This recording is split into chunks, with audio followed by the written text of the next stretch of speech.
Hello everyone and welcome to the Porsche Asia Pacific Forza Cup Grand Finals. I am Alan Wu and I'm delighted to host today's competition, broadcasting out of Singapore, which is also the headquarters for Porsche Asia Pacific. Thank you to all of our viewers joining us here live today, Singapore, all over Asia Pacific, including Australia and New Zealand. And before we jump right into the action, a quick message to our Filipino racers and viewers who have Typhoon Raleigh rolling in this weekend. We hope you're all staying safe and staying indoors.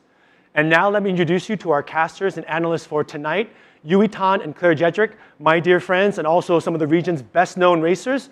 Claire, you want to say hi to everyone and share your racing background? Yeah, sure. What's up? Well, I've been racing in touring cars for about half a decade. You can also see me presenting internationally for live TV, presenting for mostly GT car series. I've also color commentated for the Porsche Cup Asia twice for the Singapore Grand Prix.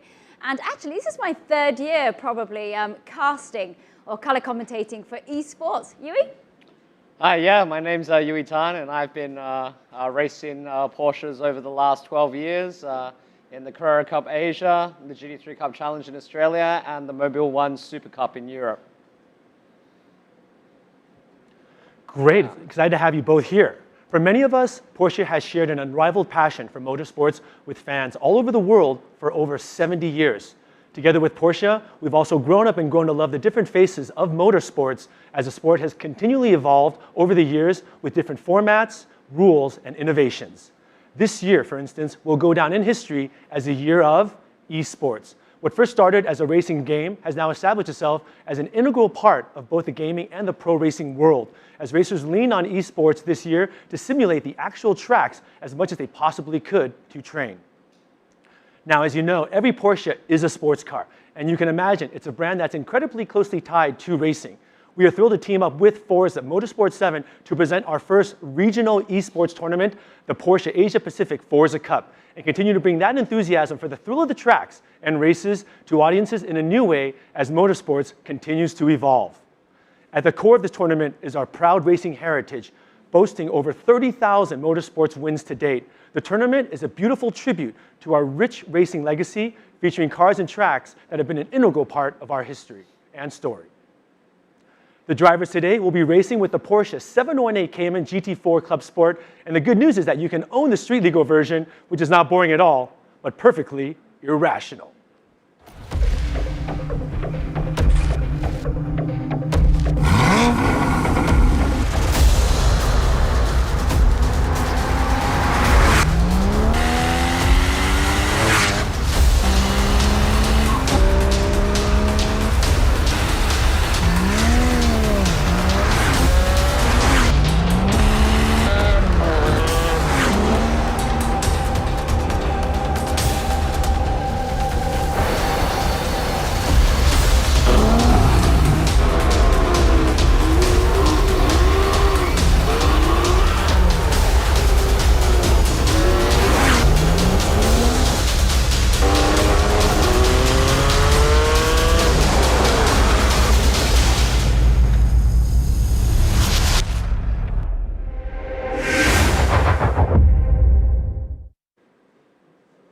We also like to thank our partner for this tournament, Boss. All finalists and podium winners will win prizes from the Porsche Driver Selection and Boss, the official sponsor of the Porsche Asia Pacific Forza Cup, as part of a global partnership stemming from a shared passion for racing and a fascination with perfect design and innovation.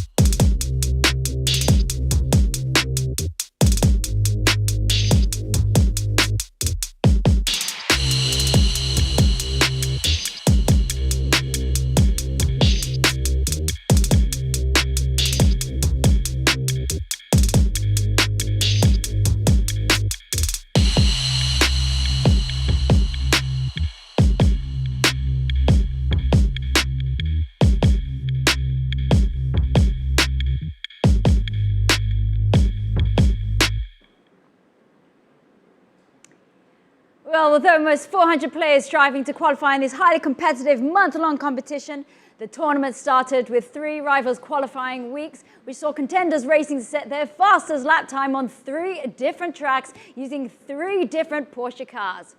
Yeah, they had 3 different qualifying weeks. The first rival week 1 was at the Bathurst track in Australia. Absolutely insane circuit. Been there myself before. They went in the Porsche 918 Spider, so it must have been fast and extremely thrilling. Right after that, in the second week of the rivals, they went to the Nürburgring with the Porsche 911 GT3 RS, arguably the most exciting sports car ever built by Porsche on the road. And to top it all off, they got into the extremely fast Le Mans winning Porsche 919 hybrid and raced at Le Mans, extremely fast circuit. And it must have been a handful, but must have always obviously been also a lot of fun. Coming up next, the tournament overview. Now, the top 100 racers earn points each week by setting the fastest lap times, and after 3 hotly contested rivals rounds, the points were tallied, and the 16 racers who scored the highest points qualified for the highly anticipated grand finals. Now, there's a maximum of 3 racers from any participating country which could qualify for the grand finals. Okay, if you take a look here, we can see, Yui, who the consistently good players are across all 3 weeks, and who do you think the favourites are here? Well, here we've got just a whole bunch of Australians in the top 8 here. No surprise there at Bathurst. Everyone in Australia loves that circuit very much. It gets set up once or twice a year. But it's a street circuit. It goes through the hills of Mount Panorama, and you can see here that the Australians owned it. We got LSEM Newton in P1, Lagerlot IG, and Craviator taking the top 3. We've seen these names quite a lot through the qualifying rounds, and we're going to have to watch out for them today. Okay, let's just take a look at week 2 then of the qualifying. Yeah, I mean, once again, you've got Craviator, LSEM Newton, Unleash IG, Lagerlot as well, and once again, there are a few Aussies here. This time it was at the Nürburgring in the GT3 RS, so a very, very different proposition. But once again, you see some of the names coming back up again. So good work there from them at the Nürburgring. Yeah, we see breaking the title there. It was Eloy El Marino from the Philippines. So that's great to see that he's kind of squeezing between the Australians there. Yep. Okay, let's take a look now at week 3. Some familiar names once again. Yep, once again, we've got Unleash IG, Craviator, and LSEM Newton taking up the top 3. Lagerlot looks like he had a little bit more of a problem in the faster 919 bit of a hybrid. Yeah, slightly. Yeah, and but things are still looking quite good there. We've got Alif there. Unfortunately, he's not here today. He had to go and do a bit of national service. We'll talk about that a little bit later. And yeah, so we got Singaporeans here, we got Malaysians here. So yeah, it's many different countries being represented, and should be a strong race today. Exciting stuff as we've got the 16 finalists coming up next on your screens. Okay, well, now after 3 intense weeks, 3 thrilling tracks in 3 iconic Porsche cars, only 16 players remain who will prevail to become the inaugural champion of the Porsche Asia Pacific Forza Cup. Let's take a look at the standings of the qualifying weeks and our 16 finalists. First to 16th place, Yui. Yeah, we've got Craviator here, P1, on pole for the first race today. LSEM Newton, second on the grid, on the front row, also from Australia. Lagerlot IG, P3, Bug Jump, P4, Marino in P5, Discreet, Tachi 94 from Malaysia in P7, and Alif in P8, unfortunately not here to make it today. And Motorkazi Australia, P9, Boost Boy 35 from Malaysia, P10, Fajanil, Jaimun Sak, LOR Jaden, Legions of Races, Singaporean racing team, sim team. Helabel Well, nice and sustainable and modern. Thank you very much, good name. Pizza Boy and RU0121 making up the last place on the grid. So we've got a lovely mix of people there over the 16 finalists. Let's take a look now at each country and their drivers. I mean, these are the 8 countries: Australia, Brunei, Malaysia, New Zealand, Philippines, Singapore, Thailand. Let's just see these guys over here from Australia. Wow, I mean, look at this guy. Favorite car, Porsche 930 Turbo. That guy's got good taste. Torsion bars, old school, very fast. Lots of turbo lag in that car. There for Craviator. Newton there, just behind him. RSR, very good taste as well. Oh, look, all Porsches. Taylor Smith in P3. 5840 points with the Carrera GT as his favorite car. Yeah, I don't mean to keep picking on his name, man, but he doesn't want to lag a lot in this race if he wants to maintain No, he doesn't.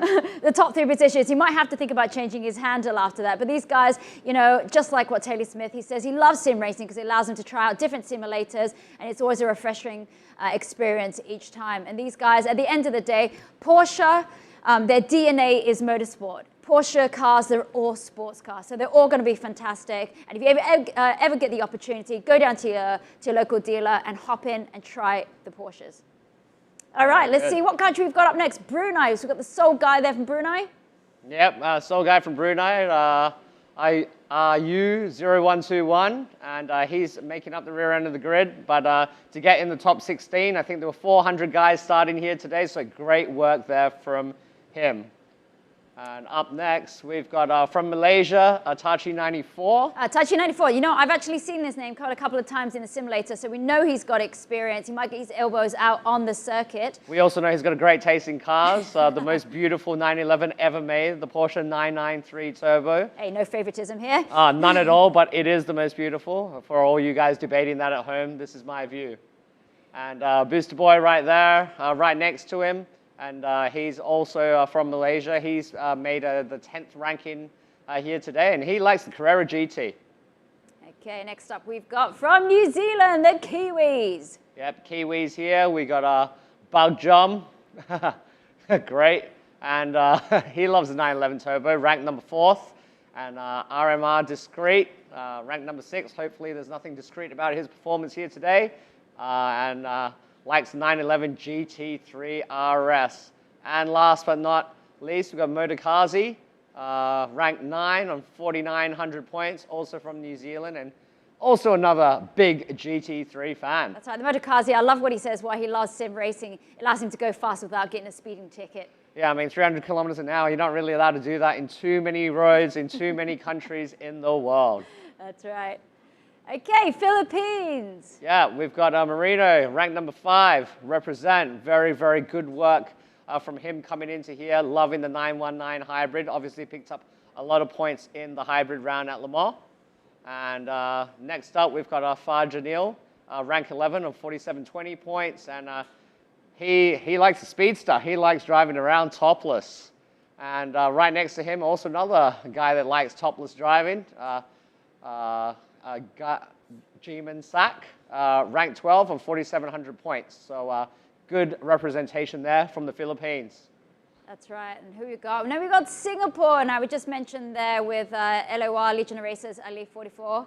Unfortunately, he won't be joining us on a last call for national service. Yep, he got activated today. In Singapore, we have national service, and he's gone to serve the nation last minute. So unfortunately, he won't be joining us. However, we know this kid for a while. I think he's got 13 or 14 racing simulator titles around the world. So it's just a bit of a pity that we can't have him here today from the Legion of Racers. But not too bad. We've got Jaden Lowe, also one of his good mates. He's been over to help fix up our racing simulator before, so we know him well as well. Ranked number 13 and 4660 points. And lastly, from Singapore, we've got Helabil Whale, Mr. Sustainable, ranked number 14 on 4140 points. And Porsche 959, very nice car. First car with four-wheel drive. I think it was 1984. Good work from him. Looks like a spaceship. Let's move on. Last here, we've got from Thailand, Pizza Boy 2669, and he's come in ranked 15th. He's going to be starting on the last row of the grid for the first race, and he likes the 917, old school. That's right, and I think that makes up all our race drivers here for the grand finals at the Porsche. Let's take a look at the finals format. consisting of two absolutely fantastic, brilliant racetracks. In race 1, Silverstone, home of the British Grand Prix, and race 2, Hockenheimring, UE, 2 tracks that you know very, very well. Each race is 7 laps. And the racers will be driving the Porsche 718 Cayman GT4 Club Sport on both the tracks. Yeah, I mean, the tracks are amazing tracks. Silverstone, yep, the home of the British Formula One Grand Prix, has a lot of history there, and I think it's got to be one of the most favorite track that I've ever driven on. I was there in 2018 during the Mobile One Super Cup, and it is extremely fast circuit. Abbey in turn 1, which they go in today, is going to be nice and quick. It's going to be interesting to see how they get off the grid. Hockenheim also, there's a really big hairpin, a very, very long straight going through the parabolica, which will, I think, put up for some pretty good overtaking maneuvers, a little bit of bomb diving, hopefully not too much contact, but if you're a neutral, Robin is racing and it never hurt anyone. The grid order for race 1 is going to start in their qualifying standings, the way that they came in from the points that they got through the 3 qualifying rounds. And race 2 is going to be a reverse grid of the results of race 1, which you know, Claire, can be quite entertaining if you're a neutral. Absolutely. Well, the racers accumulate points after each race, and with race 2 giving them slightly more points than race 1, the racer with the most points is obviously crowned the champion.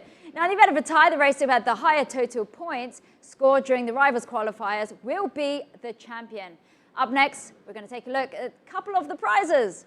All right, what's at stake here right now? Our 16 finalists each get a Boss Polo t-shirt, Porsche Motorsport water bottle, Porsche Motorsport rucksack, and a Porsche GT4 Club Sport, but a 1x18 model car. Our 3 podium winners each will get a custom Porsche Asia Pacific Forza Cup Winners Trophy, Porsche 911 Collection Sport Chrono Watch, Porsche Design 911 Bluetooth speaker, and 500 Singapore dollars Boss Store credits.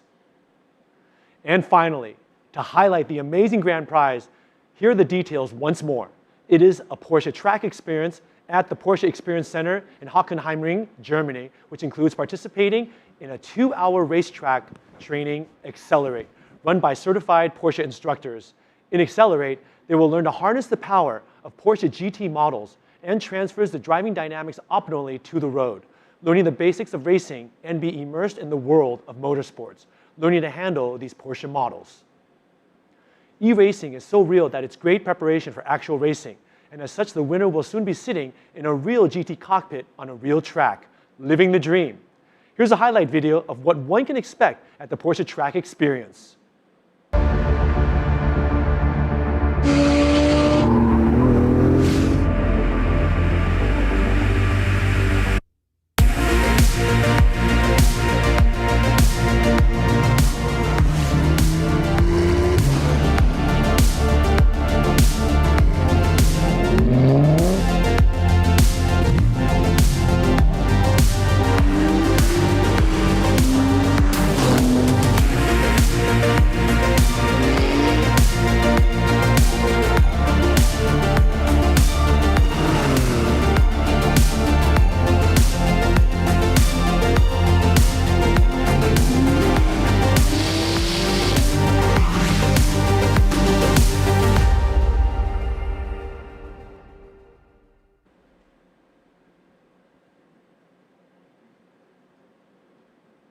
I tell you what, I'm a little bit jelly looking at that prize there that the winner will get. That looks like a lot of fun. It does. Now, that car that the racers will be using today is the new 718 Cayman GT4 Club Sport. It's the perfect sports car for those who like to push the limits. It fits with everything that makes your pulse race. The new 6-cylinder horizontally opposed engine with an output of 425 horsepower. Yui, give us the lowdown on the Cayman GT4 Club Sport. Yeah, 425 horsepower, 425 Newton meters of torque. This thing is arguably the best balanced car in the whole Porsche road range. Engine's just behind the rear seats. Gives you a lot of confidence going around the corners, lots of great handling, lots of mechanical grip, and the thing's pretty. That thing is a really, really pretty car to look at. So So it's going to be the perfect car for them to use to race today. And don't fear, guys, although this is a racing car, there is a road version. You can drive that one on the street, and it's actually coming very, very soon. So very, very handsome car, and can't wait to see how it goes on the racetracks today. Absolutely brutal today. We're going to see the lowdown in the race a little bit later. The battle of the bravest. Right now, let's go take a look at the Silverstone track. Let's give the lowdown. It's the home of the British Grand Prix, like I said earlier, since 1987. 18 turns, lap distance of 5.89 kilometers. Yui, come on, you've been on this circuit. I've seen you racing on here. It was 2018, wasn't it? What are the most difficult corners? What are the corners that the drivers got to be careful on? The braking zones where they might understeer, oversteer, and what are kind of opportunities they can use? Yeah, well, they're gonna start off the modern day F1 build-in. So turn one's gonna be Abbey. It's an extremely fast corner. When I was there in the GT3 Cup car, it was a fifth gear corner. There's nice little ripple strips that you got to cut to make sure you get over it, but not too much until it destabilizes the car. I think that it's going to be quite interesting because it's such a high-speed turn one going into that. I think at turn 3 is where people are going to really start lunging up on the inside. What's interesting is when you're on the inside going into turn 3, it's actually the longer way around farm, so it's going to be interesting to see whether they can make it there. Brooklands is also going to be interesting going into turn 1. It's an interesting line in there. Copse, extremely fast corner. And I think the feature of this circuit has got to be the Maggots, Beckett's, Chapel series of corners. It's extremely special. And the reason why it's so special is that, you know, normally you go into a corner where you go slowly up the gears, 3rd gear, 4th gear, 5th gear, through a series of corners. The car's going faster and faster. But in this corner, you dive in as fast as you can go, don't hit the brakes, and then have to start shifting down the gears. So Maggots maybe in 5th, and then Beckett's down into 4th, turn 13 into 3rd, and you're trying to control the car and dance with the rear end moving all over the place as you enter those corners. And we could see a mistake or two there today, class. It's going to be interesting. I know, and just when you think you can breathe, you hit up onto Stowe. Now, this track is particularly flat because it is a World War II airfield, so it's going to be flat, not much undulation at all. The only part which is probably going into Stowe is just a little bit of accelerating up, and then once you go down into Vale and Club, you hit the finish line. But yeah, amazing. That is the rundown of Silverstone. Any final other words, recommendations to the drivers here? It's really wide, man. If you need to make a place, overtake. And stick to it. Commitment. That's the word over there. Let's take a look after this now for the grid order. So here it's how they line up for the first race. 1st to 16th, Yui. Yep, Craviator in pole. Joining him on the front row of the grid, LSEM Newton. Lagalot in 3rd place, Bug Jump. Marino, Discreet, Taichi 94 in P7. Alif, unfortunately, not joining us in P8. We're not quite sure whether there's going to be an empty slot on the grid or everyone gets pushed up one. Motokazi, P9. Booster Boy, 35, P10. Farjanil, Jaimin Sak. Jaden, Healabel Whale in P14. Pizza Boy, and RU0121 making up the rear end of the grid at Silverstone for race 1.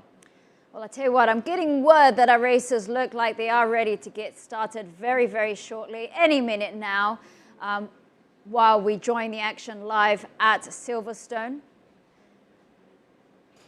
Right now, I tell you, you're going to take a breath and get ready. Because here we go. I know. Wait. It's always, I tell you, that anxiety going into turn 1, that's where it is, the nervousness, the sweaty.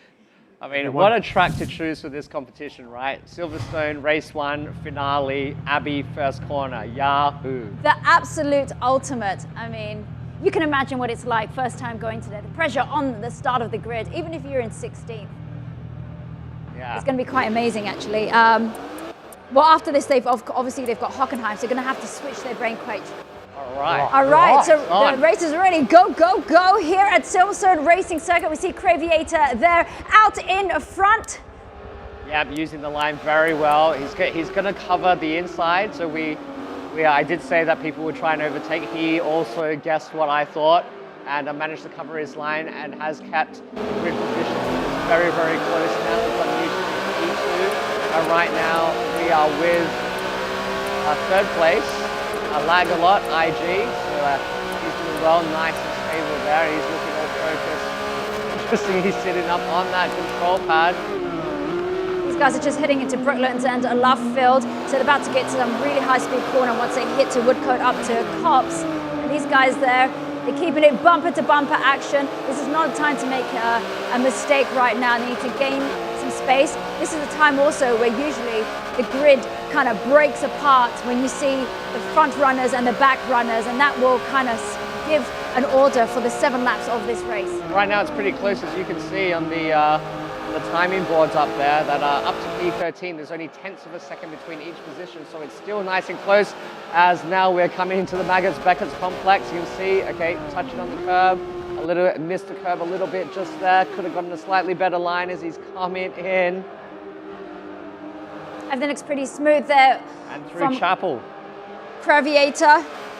See these guys, they're about to go to one of the longer straights, so the hanger straight onto Stowe. Let's just see, they're behind a Bug Jump. Who have we got there? Yeah, it looks like Bug Jump has lost a little bit of the gap toward the top 3, and it looks like there's a second train as he gets a little bit out of shape there. I'm just wondering there, Bug Jump, as he's trying to do the defensive line. They took 2 very different lines there just now. It was Marino and Bug Jump. So Marino looks like, but he's not, I think he did that a little bit too early. I don't think that was quite the right moment to try that. He's definitely lost a little bit of ground to P4 now to Bug Jump after trying that. As you know, Claire, if you want to make an overtaking maneuver, you've got to be at the right place at the right time. And if you're not in that place, you can't make that move because you're just going to lose a bit of gap. But it looks like he's got a much nicer turn 1 than Bug Jump. Is he going to give it a shot here going into turn 3? He's got a little bit of slipstream, but right on the inside, RM Discreet making it. But he has hit into Bug Jump, but Bug Jump managed to take the control back. But this has given an opportunity now for Marino, who's tapped him. Let him know, I'm on the ass of you right there. Is this an opportunity again for Marino to hit right back up Bug Jump? Bug Jump, the pressure is on. And now we can see there, Discreet up on the inside. Is he gonna get up to that and break and take over? I think he is. He's managed to wedge himself in, Yui. Yeah, it's gonna be pretty interesting to see how he goes here. And it looks like Marino's gonna go a little wide. But it's enough. Ooh, a little bit of argy-bargy, but you know, a testament to the Cayman. It's got traction control, I believe, in the GD4 and ABS as well, and there was just enough stability there to keep the car on the track. But definitely, this guy's got a lot of pace right behind Bug Jump at the moment. But what a great job that Kiwi is doing right now. I mean, he's been tested time and time again. And he's going to have to get on the outside in order to get him, but he can actually keep this corner if he goes through. Oh. I love it, RM Discreet. He is just making these moves because he knows he's got just under, what has he got? He's got under 5 laps to go. RM Discreet leading the way over there. Bug Jump. Bug Jump seems a lot more patient, a lot more calm, collected. But we can see there, RMM, he's made the move. He's broken away from it. Yeah, well, right now Discreet is it's not really being challenged right now. He's losing Bug Jump there, so he's going to have to need to concentrate on the top 3. And although there's only 5 laps to go, there really still is 5 laps to go, Claire. That's right. So you just got to wait for the opportunity over there.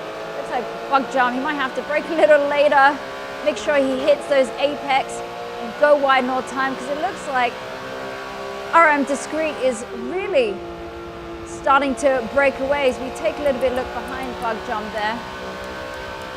Yeah, it looks like he's just not quite going through the corners, carrying as much speed as the car in front of him. And just saw a photo there of El Marino. Marino's doing a good job. I think he'll be able to challenge Bug Jump in the next half a lap, I think. And I think Discreet's definitely clear now. He's going to be able to have a lot of clean air, and he's going to be looking forward to see whether the top 3 disrupt each other at any time, because I'm sure the top 3 right now are probably smart enough to not challenge each other too much and make a big gap to the rest of the crew, and toward the end of the race in like 2 or 3 laps time, it's when they'll start to challenge one another. And there's a great move there. Meanwhile, Bug Jump has been has been passed just after the Brooklyn area on the inside. Normally the line there is a little bit more V-shaped, but Six Bug Job went a little wide. Now we're crossing back to LECM Newton, one of our top front runners in the top group, and definitely now they have spaced out a little bit. He is almost a second behind the leader at the moment as they come out of that sequence of corners. I was just looking just now, it looked like Creviator was in a 2:08 lap. 2:08 lap, so these guys have got to pick up the pace right now. But if all goes right, it doesn't get too greedy, Creviator could stay on this lead. But never say never, right? Until right the last end of the lap. That's where mistakes are made.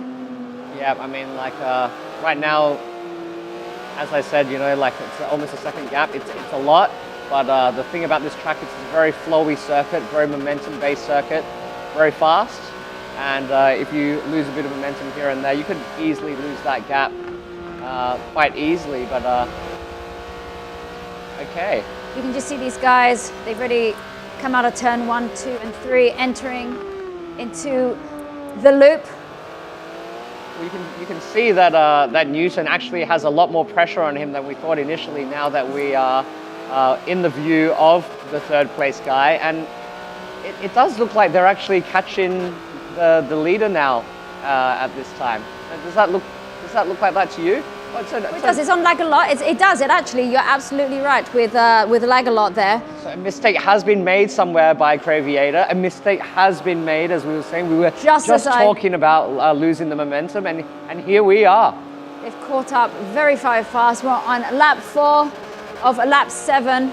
We're just watching there. Lag a lot. He did a 2:08.73 fastest lap there. That's why he's caught up to Creviator. He did do a faster lap, but it looks like the gap has spaced out a little bit more as we see Creviator there. Also looks like the tyres up to temperature now and everybody's feeling a lot more confident, and you can see that they're using more of the circuit, especially on the exits. You see them going off into the ripple strips, maximizing the full track usage, and I think everyone's starting to feel the flow, Claire. I think. Well, this is also the point of time where each time you edge away at it, a little bit of a later break, and you get a little bit greedy. Yeah. This could be interesting as well if they, well, their lines might change if they're going to take the defensive line now, as we see there. Meanwhile, Creviator has now increased his lead to 1.2 seconds. He has a lead over second place of 1.2 seconds. So he lost a few tenths at the start of this lap and then made up probably almost another half a second. So I think corner for corner, Creviator is looking in a rich vein of form at this We're just looking at LOR El Marino right now as we had the camera view right on him. Trying to get up to RMR discreet. Trying his very best for the next 2 laps to make it back up to him. Yeah, great job for the Singaporean there. He hasn't lost touch with discreet at all. Oh, although he just lost some time there, completely missed the apex, went wide, had to get on the throttle much later than he would have liked, and definitely that would have cost him something. Well, Marino is from the Philippines, and actually apparently they got the typhoon going through, so let's just hope nothing cuts out for the game, because nothing worse than the game cutting out. So we're just looking there, LOR El Marino. Looks like everybody has kind of found their pace in their game. So you know the history of LOR is legions of races, as you know, Claire. It's the biggest sim racing team in Singapore, and they actually have a simulator center as well, run by Kyung Wee, also a semi-professional racing car driver. Loves his cars very much, and built that center for an opportunity for young people to have access to motor racing. So meanwhile, now we join LECM Newton, and he's in P2, and now the gap has widened to 1.5 seconds, so Creviator does have a little bit of a commanding lead, and right now there's a lot of pressure coming from the back. P3 is right behind him. That's probably why he's losing touch to the front of the pack. He must be dealing with a lot of pressure. We can't see it on this view, on this screen right now, but we just saw that yellow bumper bar in the bottom of that screen. It looks like we're just looking at the meters behind. I saw it. the distance there, we can just see popping in and out of that screen. So he's playing a defensive line right now. He played a defensive line on the last corner. He's going to play a defensive line here then. This is great news for Craviator because he's just going to get further and further away. And now this is a battle and he's gone wide. He's gone wide. Oh, he's done it. And he's lost the spot. And he's lost the spot. 2 laps to go. That's right, I tell you, sim racing, the amazing thing about it, it is just going from strength to strength right now. Obviously the world, unfortunately some countries on lockdown. This is just taking motorsport by storm. And this is fantastic that Porsche has put out here, the Porsche AP Forza Cup for the participants who have joined. 400 people that we had here for the competition. Right now you're watching the final 16 contestants, participants, race drivers, sim drivers, e-sport participants here out on the circuit here at the Silverstone, home of the British Grand Prix. Let's get back now.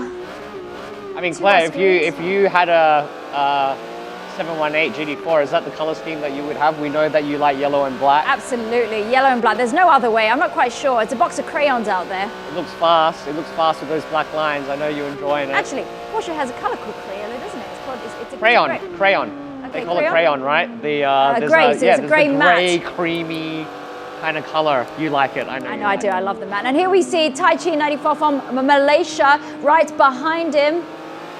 Who have we got there in the white and black Porsche 718? It's Motorkazi. It's Motorkazi that we're riding with right now, and that's how I would have my car as we're coming through, just about to come through Cops. Got to hit the, oh, and a nice corner there from him. He's definitely made a little bit on that one. As you see the yellow car in front going a little bit wide, but I think there's no gain on the track limits there. It'll be interesting to see how each of these guys approach Maggots and Beggets. So we can see there just now Tai Chi, they took a slightly different line. I think some people will be tapping the brakes, some people won't have the brakes on. Missed the apex there. He actually missed the apex. Very important to use the whole circuit. We can see there now number 11, Jimon Sak, just behind him in 12th position. A little bit of drifty. Oh. And he's lost it, and maybe he's lost the momentum and lost his space. He's going to try and get the slipstream coming down this straight. He's going to try and do a defensive line right over here. Still a fast corner coming up, so... That's right, we've got Stowe. Oh, and braked a little too early there. But, we've got the rear end coming out. Those tires are going to be a little bit of a flat spot there. Is it the final lap? This is the final lap. Meanwhile, the leaders are on the final lap. Where are they right now? Everybody's getting a little bit, I would say foot happy, I would say trigger happy. And here we are, Craviator. Craviator has gone under the bridge. And he's coming into the final chicane, I believe, of the circuit, if I'm not mistaken, where that bridge is. And here we are, he's 2 corners from victory. Coming down the straight for the last time today at the Silverstone circuit. There he is around Club. Oh, I'm mistaken. Terribly sorry about that. We're on the other side of the circuit right now, so we're coming into Cops at the moment. Ah, there we go. They're just getting around the second. Yeah, just where the BRDC is. Half of this circuit there. Now coming into, we'll just finish Cops back into Maggots, Beggets. And this is the last minute. This is the last opportunity we see there. For everybody. And this is when the pressure is really on to make the mistake, because they're thinking, you know what, I've done it, there I am, podium win, I've got the points, and then you make a mistake because your mind's already off the game. Thinking way too far ahead instead of into that turn. We see him there in 5th position behind RMR Discreet. And the leaders should be on the start-finish straight pretty soon, I imagine. And assume they perhaps be going down into Stowe just before they get into Craviator has taken victory. He has taken victory. The top 3 are over the line already. And we see the rest of the pack. Standing, scrolling still. We see those guys, the rest of them, and there is Craviator. Great job there from him. He goes on the inside of the track and waves to his virtual pit crew in celebration for his race win. Great job there from the Craviator. I guess these guys know about these e-races. They've got their camera on, they've got their games like their Twitch and stuff like that. They can wave to the cameras, to their fans watching. You see the rest of the crew there. Just coming through past the start-finish line. The final 4. We can see that I think in last place there is number 14.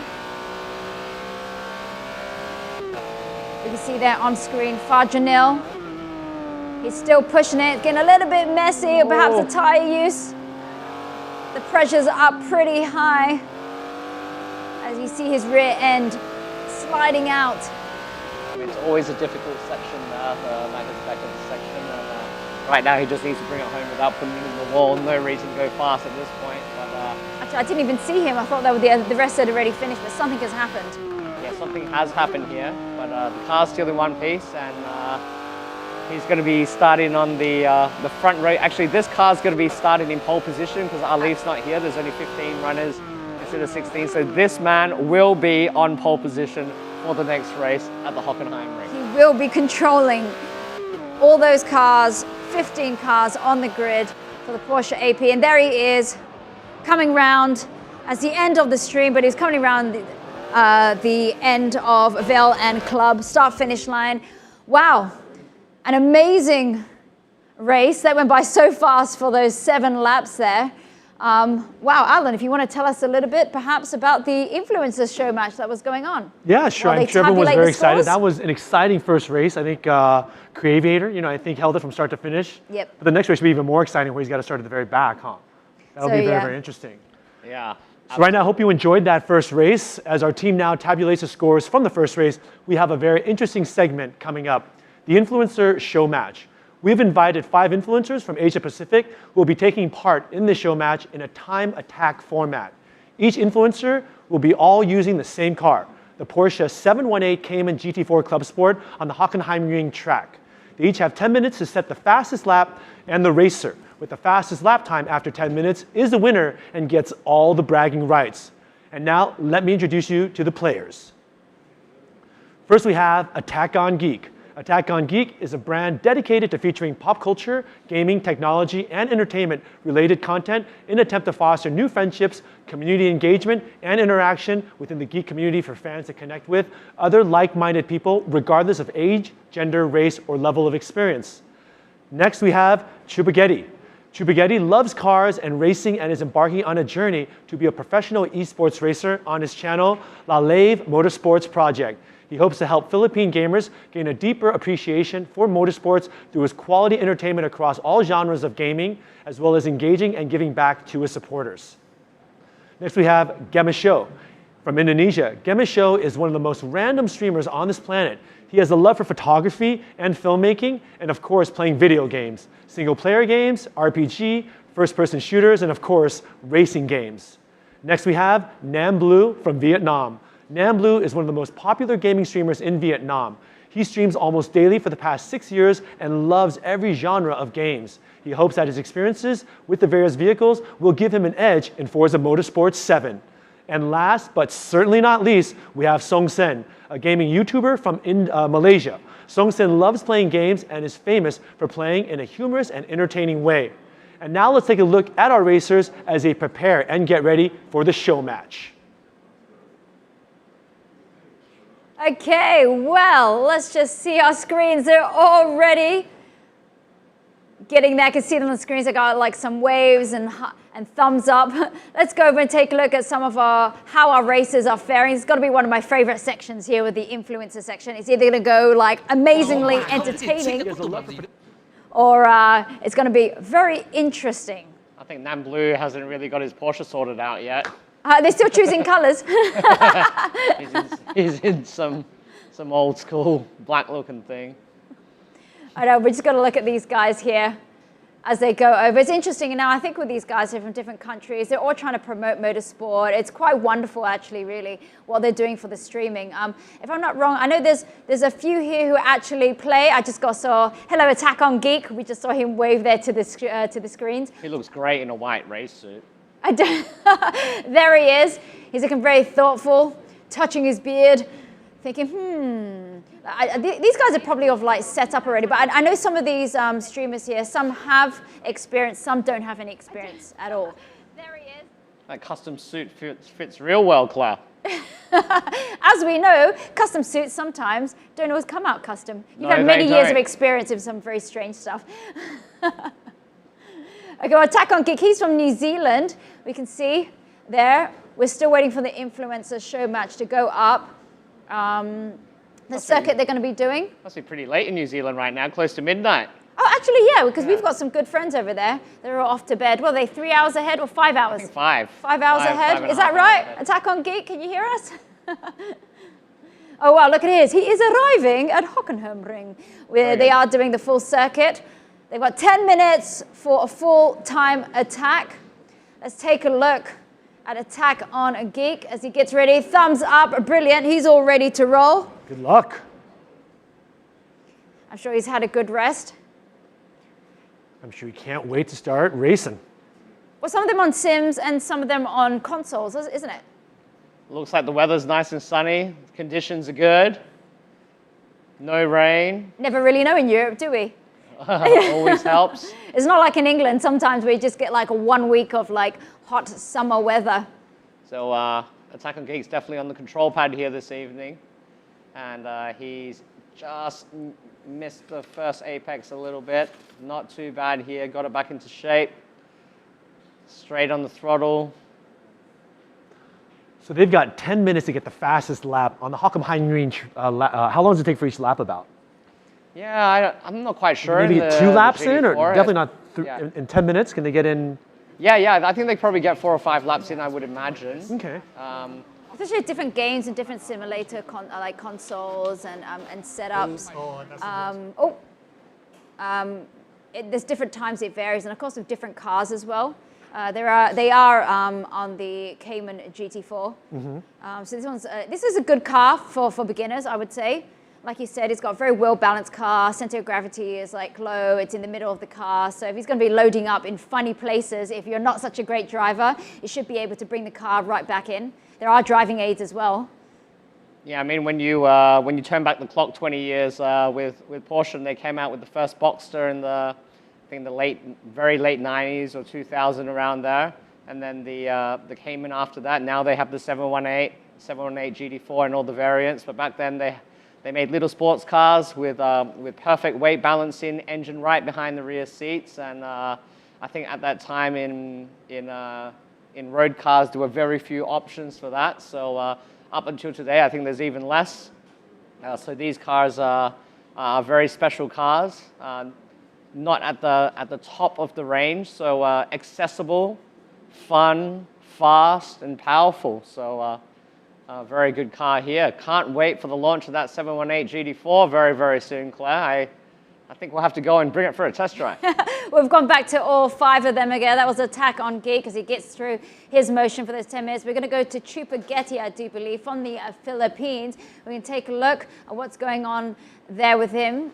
Yeah, I just saw this guy's last corner when he was on a little screen. And it looks like he was flying through the corners a little quicker than Attack on Geek. Very smooth. Yeah, his transition. a lot smoother.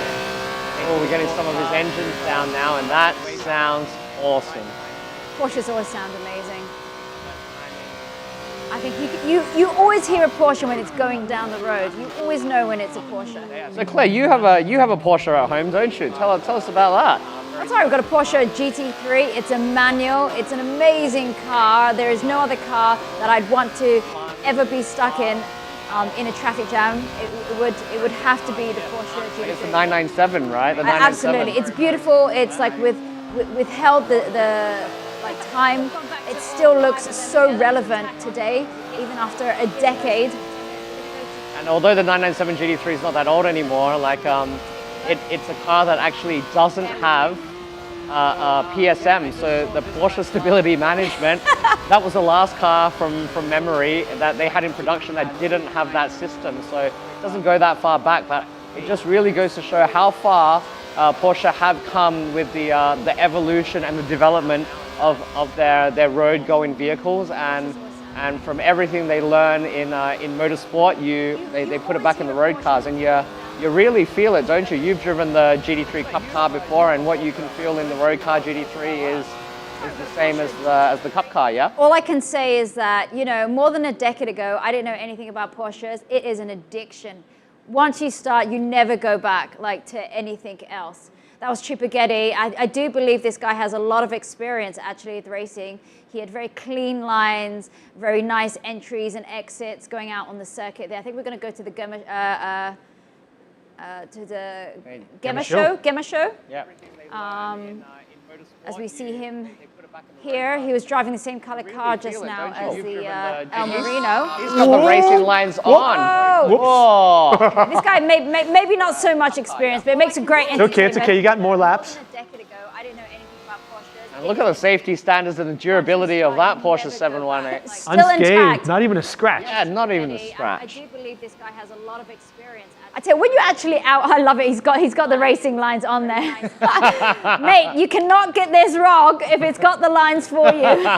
It's a dead giveaway. Oh, it was one of those lines where, okay. He's doing well. He's got, you know what I mean? It's like the tortoise and the hare, you know, right over here. It's like, you know, he may be slow, but he'll finish. You guys are more than halfway through now, huh? Let's do it. Hey, he's still got 4 minutes and 41 seconds, Claire. You know, let's. I'm rooting. I've got to say, no. Sometimes Gemma, a good show. A lot of times we see drivers are really aggressive. They go out there and they actually end up messing it up, rather than people who are a little bit more cautious, gone in a little bit slower, gone to get to know the circuit. I don't know if these guys have actually had the opportunity to actually play this game. It would have been great if it was their first time out on there. I love it. He's smiling all the way through, though. He's having a lot of fun. Oh, and a much better corner there from him. That was a very good line. Very, very nice there. Great turn one. I remember when I was there at Hockenheim, I just couldn't believe how late you could brake there and still make the corner and still carry so much speed. It was pretty fantastic. I don't know whether you remember, we were on our first test day with the GT3s with the Cup cars, and we passed a lot of the GT3s that day. It was a good first day at Hockenheim. There's so many, it's hard. I mean, to be honest, even as a simulator racer, there's so much information you go through to all the different circuits to remember. Just processing the information, all the different turns. All right, this is the corner that he didn't get right on the last lap. Can he slow it down and not hit the wall? Much neater there from him. He's going to pick up a lot of time on this lap. And this lap looks very neat. Meanwhile, Nam Blue is just about to get started. That's right, Nam Blue. We do know that I think he has a translator with him. He's from Vietnam. Oh, we don't get to see his lovely blue hair. Not yet, not yet. Not yet. Maybe hats off a little bit later, but I see as he gets ready there. So that's the first time I've seen the new interior of the car. A little bit of a wheel spin. Yeah. He was a bit like throttle happy on that one. Hơi gắt nha. He does his own commentating. Hơi khó cua đấy mọi người. Yeah. Lát nữa là chúng ta sẽ thi đấu, xem thi đấu. Oh, he's got his hands off the wheel. Put your hands back on the wheel. Mình đi xe kia quá. No, I love it. I don't know if he's driving or he's instructing or like he's driving with one hand. It's stunt driving. I'm not a control pad player, but I'm not quite sure how that car is moving while one hand is off, because surely there's throttle on one side and the steering on the other. I don't know. I don't know. I tell you one thing, people who are watching, go look at all the drivers out there. They very rarely blink. I don't know about this guy though. His eyes are all over the place. Where's he looking? He's looking for you. Oh, okay. Whoa. I think he's given up. No, how is he driving? I don't get it. I don't know, but that's pretty amazing. I tell you what, that's skill in itself. If he's driving one-handed, he's come out to the turn. I think he doesn't actually know this circuit. He's gone a little bit too wide out on that circuit. Okay, he's changed the view now. He's gone. Oh, we're getting a different view again here of the circuit. It definitely, this must be console because the car's wagging side to side. It's not as like smooth. Is that a technical term? Yeah, it is. Okay, we just. Maybe he's talking to his Porsche. I think we're coming up to Sachs here, is it? Yeah. That's right. Coming to Sachs. Coming to Sachs. And that's turn 12, so we're going to see 13, 14, 15, which should be a little bit more high speed. He's losing traction. That's right. Not quite a spin. Partially saved it. Still not in the wall yet. I'm not quite. We'll see his reaction when it comes to the end. Oh, he's going to go in the pit lane. He's going to go in the pit lane. Oh, damn. No, I think he thinks it's a Mario game. I think he was trying to collect points, or he got some extra points, or maybe get some time deducted by if he hit that little floating object. So Num Blue has just managed to miss the tires on the pit lane entry. That would have ended in disaster. Well, that was Num Blue. That was actually quite entertaining. I want to see how he ends up in the 10 minutes. We've got Song Sen from Malaysia coming up. Yeah, let's see what he's up to. Yeah, let's see. Well, he's coming to his end. He's got 20 seconds left. Yeah. Jayo. And I wonder where the lap times are right now. I've got to say, it must be, like I said, it's finger ballet when you're doing console, like driving. It's not easy at all. Oh! I thought he's not going for the traditional U-turn, he's going for the V-shape when you're going around. You know how nowadays they do the U-shape? Oh, and that's it. It looks like he's finished at the Hockenheimring. Did I hear a clap from him? Yeah. I think I did. That's He's the the first overall one done, view. huh? We've still got Nam Blue there. But he was talking. Using one hand. Yeah, very casual race driver. I love it. That's what you go for style there with Nam Blue. I've noticed in the last few turns, every time he goes around that corner, that he kind of misses. Nhưng mà ở Việt Nam thì chỉ có mình thôi các bạn. Mặc dù là cái này cũng không quan trọng lắm nhưng mà ít ra cũng phải. Do you talk to Swiss when you're racing too or not? Not in the simulator, but in the real car, I do a fair amount of talking. Yeah, to your crew, right? To your team? Yeah. Yeah. Maybe he's talking to his team right now. That's what he needs his technical set up there, his crew. Maybe he's ordering his dinner at the same time. No, he's just kind of toying with us. He's going to No, mess he's around not for even the looking first at few the laps. circuit like he's looking down on. I don't know about you guys, but that new GT4 diffuser, I don't recognize there being such a big diffuser on the old Club Sport. I'm not It's super quite interesting. sure whether Usually, it was isn't it? there or not, but it's really nice looking, you know. I like it. It definitely has given it a lot more edge. 'Cause I thought it was quite tiny, like the diffuser last time. Usually it's the GT3s, the RSs that have massive diffusers. Okay, and he stopped down the circuit. I think he's not quite sure himself. Oh, he's going to change something around. That was a Nam Blue. The Gamma Show has stopped. I think Chipaghetti has finished as well. Everyone has finished. I think it's going to be interesting now. We're going to see from these 5 influencers how these guys are doing before we head to their interviews. I think they're going to tally out the points. Not the points. Going to see their times. I think there's going to be quite a big gap. I'm rooting for Chipaghetti. Man, if there was a Best Presented award, I'd give it to Attack on Geek. I really like the way his car looks. Really like the way that fitted white suit looks on him. Very, very nicely done. So you're going by look and style. Oh, I said if there was a Best Presented award. Unfortunately, the lap time counts in motor racing. I know. Well, sometimes they actually do. Sometimes at the award ceremonies that they have here for like the Porsche like awards nights, they've got like best car, favorite driver, the most popular driver. You know, there's all sorts of different awards. You've got an award one time for the look of your car. I think it was one with Tintin on it. Yeah, they did an Asia-wide vote for like a best-looking car in Carrera Cup, and I got the most voted car in 2014. Oh, well, you can actually remember the year. Yeah, it's the only time I ever got that one. Wow. That's a long time. Can you remember, is it 150 international starts you've done so far? Something like that, Claire. About 150 starts. I think 147 or something like that. But it's been a fair few. I've tried to keep all the trophies, but as you know, I've broken 1 or 2 of them by dropping them and all sorts of stuff. But Just too many trophies. yeah. Well, it's quite an interesting thing. And like you said, I remember you've raced all over Europe and Asia. And I remember you saying that the Silverstone circuit was probably one of your most absolute favorite out of all of them. Yeah. What would be your second? What would be the Spa-Francorchamps would have to be my second. They're very similar in a way where they have a lot of fast-flowing corners, a lot of momentum, stuff like that. And yeah, so anyway, back to you, Alan. All right, Yui Claire, that was really exciting. Now let's talk to each of the racers and ask them a couple of questions. And I have with me Attack on Geek. Are you there?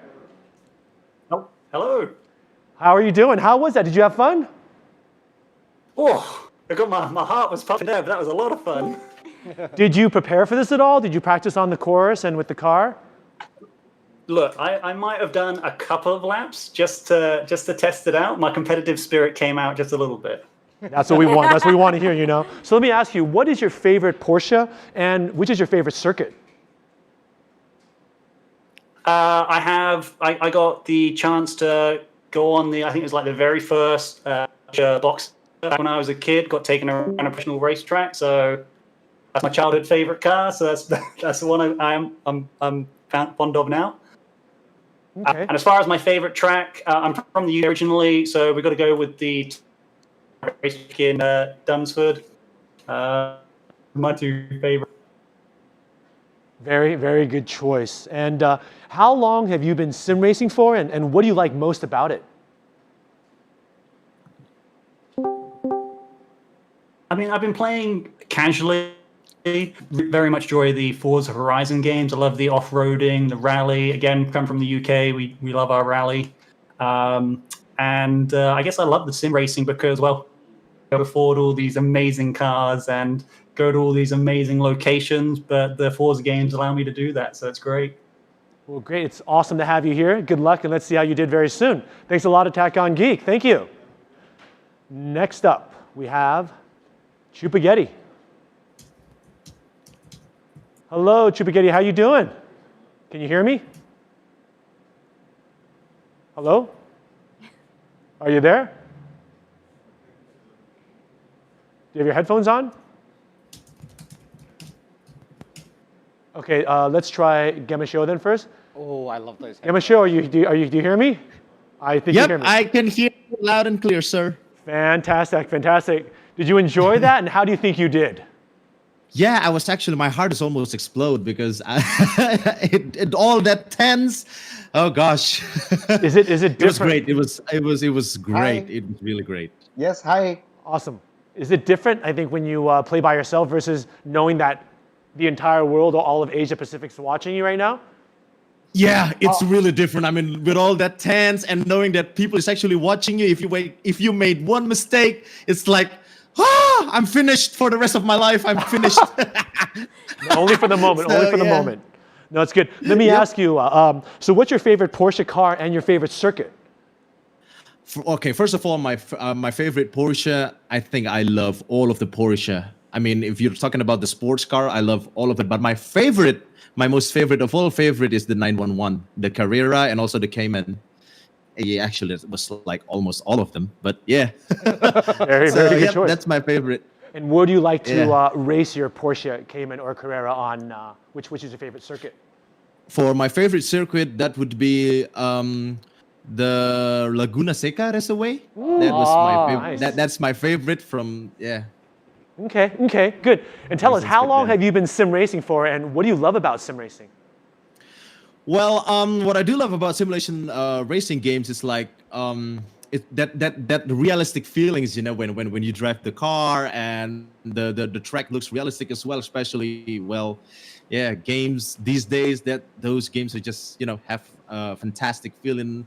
I mean, fantastic graphics and all of that. But yeah, that's what I love about simulation racing, and also that realistic feeling when you drive the car.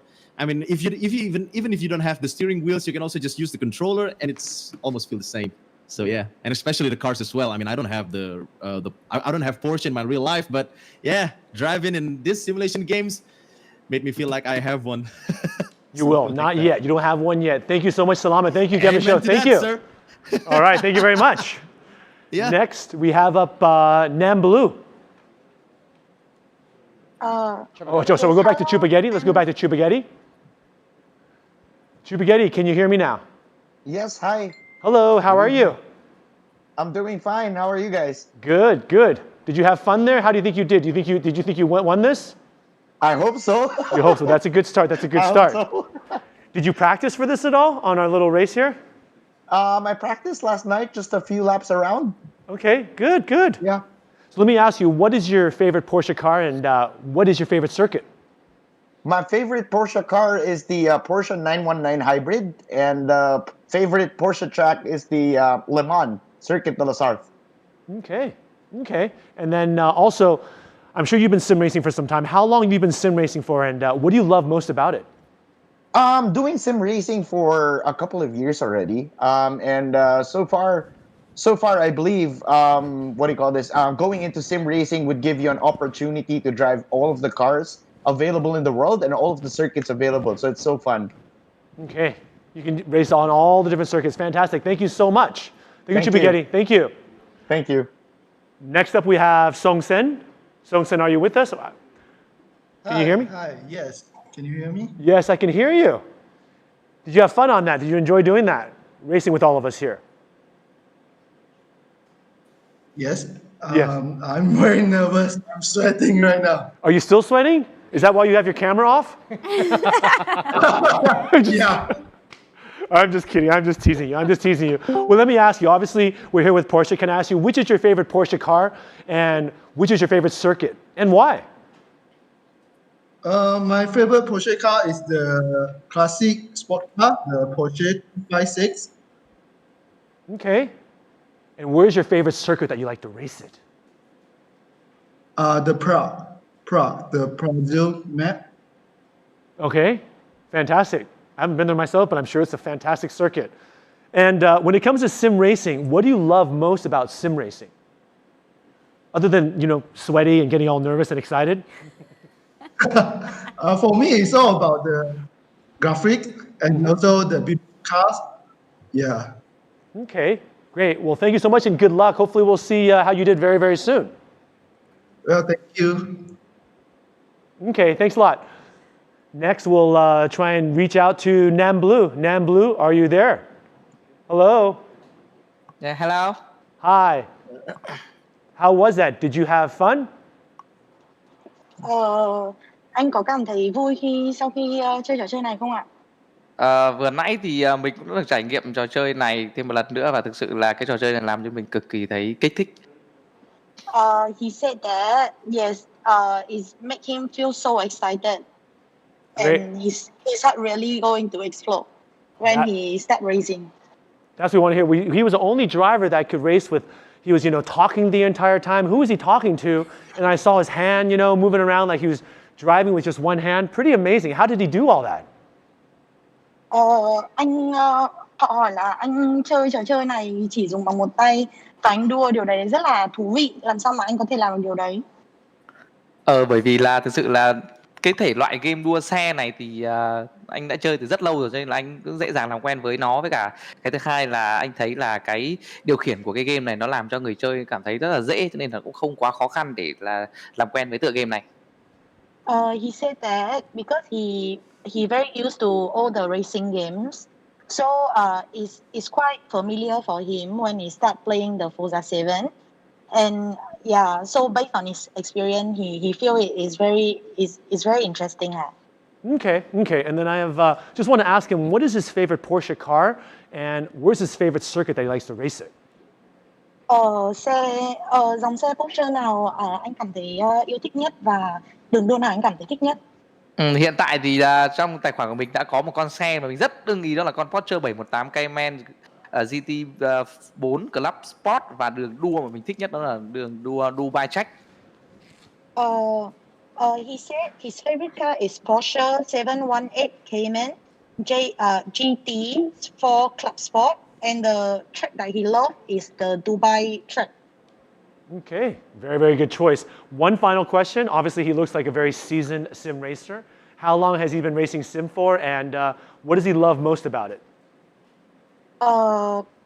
Bạn ấy hỏi là anh đã chơi trò chơi đua xe được bao nhiêu năm và tại sao anh lại yêu thích nó?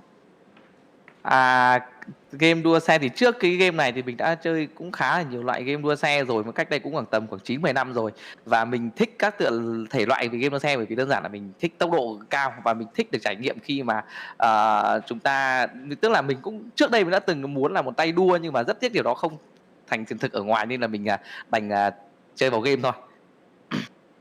He said that since he was a young boy, he already loved racing car and he wished to be a racer, but then he has no opportunity to do that, so he only can do it from game. And thanks to Forza 7, and thanks for the high resolution. It makes him feel so real with all the specific details in Forza. And another plus point is there is so many cars to choose, and oh my god, he feels so rich. That's good, you know. Got to be rich in spirit. Well, thank you so much, Nan Blue, and thank you for the translating. Thank you. All right, with that, thank you again to all of our racers. With that, now let's take a look at which one of you will be taking home the bragging rights for this show match. Have it right there on screen. And congrats to Chupagetti. You are the winner of the Porsche Asia Pacific Forza Cup Influencer Show Match. Congratulations once again.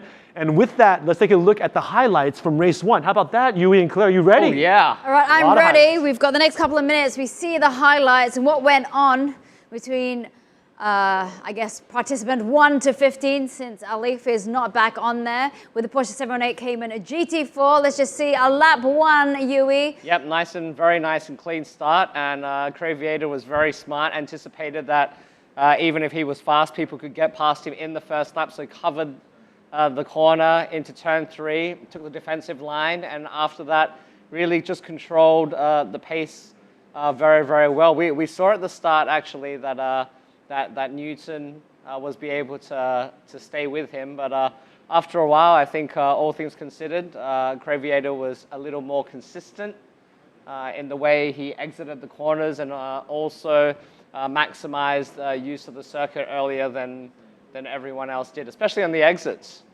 More importantly, especially for lap 1, everybody was pointing in the right direction, even though there was wheel-to-wheel action, like you mentioned just now, in the first couple of turns, and bumper-to-bumper action. Everybody was straight on course. There wasn't any messy, crazy start where people were spinning around. They all stayed pretty calm, cool, collected. Craviator there, we can see in that highlight. Leading the pack, you can see the pack there then start separating. I think there was 2 or 3 packs, and like we mentioned a little bit earlier on, we can just see there El Marino behind a bug jump. For a good most part of the race, it was between these two guys. Yeah, I mean, Bug Jump, I think, had made a couple of mistakes in the first lap or two and actually broke up the front pack to make it 2 front packs. And really, due to the first 2 laps from Bug Jump, Discreet was unable to challenge for the victory. It's just a little bit too far away. And, when people get further away and you're in a certain rhythm, in a certain pack, at a certain pace, it's hard. And this is a very momentum-based track, a very fast track, as we mentioned a bit earlier. What a great moment here this was. 3 wide going into a corner. It's always great to see. And definitely can't happen at every circuit, but at Silverstone it can. And that was a very, very nice moment as well. Everybody managed to hang on to their cars. That would have been a little bit of a correction on the steering wheel or the control pad. Coming through cops here, and look how close this stuff is. This is the bit where Discreet managed to go around the outside, going into the entry of Maggots. Exactly like his name says, Discreet, coming in there, diving on the inside quite aggressively to take that spot, only 2nd lap in. Yeah, Discreet knew exactly what he was doing. He was out of position on the entry into that series of corners, and then managed to slow the car down so he didn't go too wide off the circuit. And then once he managed to settle down, pulled the gap to Bug Jump. So great job there from that Australian driver. It looked like Bug Jump was always on the chase there for RMR Discreet, as we see there. Now back to El Marino from the Philippines. Yep. Well, Marino also did a very good race from the legions of racers, Singaporean team with a Filipino driver. And I think a little bit like Discreet, he got caught up a little bit at the start of the race and couldn't really get back. But you see that he really worked well to get past Bug Jump. Bug Jump also did a sensational job. He was definitely struggling with the car a little bit, but still managed to keep it on the track and make it very, very difficult for anyone to pass him, which is it's always good to watch in motor racing. And that's right. We can just see there in that last lap highlight with Craviator. He was the one who took that checkered flag, as we see him just on that circuit as we go back to El Marino from the Philippines there for the LOR. As we just catch him out on the circuit there going into Copse turn 9. And now we're looking at the last lap of the race. Just going here. to Mackett's Begets. Yep, and now we join Farjonil, also from the Philippines, and a nice, tidy line from him there. Well, that was all the action there for the Race 1 highlights for the Porsche Asia Pacific Forza Cup. Right now, I do believe they've come back with the current standings after Race 1. This is exciting because these standings will mean where they will place in Race 2. Yui, take it away there with the participants and where they stand from 1 to 15. Oh, well, it's a lockout from down under for the podium there with Craviator, LSEM Newton, and Lagerlot making the top 3. So 50, 41, 33 points. Discreet in 4th. Good job there from him. Moreno in 5th. Bug Jump in 6th. Tai Chi 94 in P7. And Murtakazi in P8. In P9, Boost Boy 35 from Malaysia. Healable Whale from Singapore. Pizza Boy 2669 in 11th. Jaimin Sak in 12th. Jaden in 13th. RU0121 in 14th. Farjanil and Alif did not start here today. So there we have the top 15, and we're going to flip the grid. The Porsche Motorsport parts department will be on standby for any damage caused or any shunts or any rubbing that will be going on, because it's always interesting when they flip the grid, Claire. And this is where the entertainment starts. This is where the real race happens, where you see 16th all the way up to 1st, where, you know, Craviator will start down the bottom. Yeah, I mean, the thing is, you know, Craviator knows that he won the first race. He knows that he's the quickest guy on the Silverstone circuit. And due to that psychological knowing of his skill sets, he's going to think that he deserves to be ahead. But being 1 second or 2 seconds a lap may be a lot on the qualifying rounds, but when you're behind someone and don't have the track position, it's a whole nother ball game. Well, keep an eye. While he thinks he's ahead and he's going to keep trying to climb his way up, we're going to go back and talk about the GT4 again. And this race, of course, is very much like the Carrera Cups.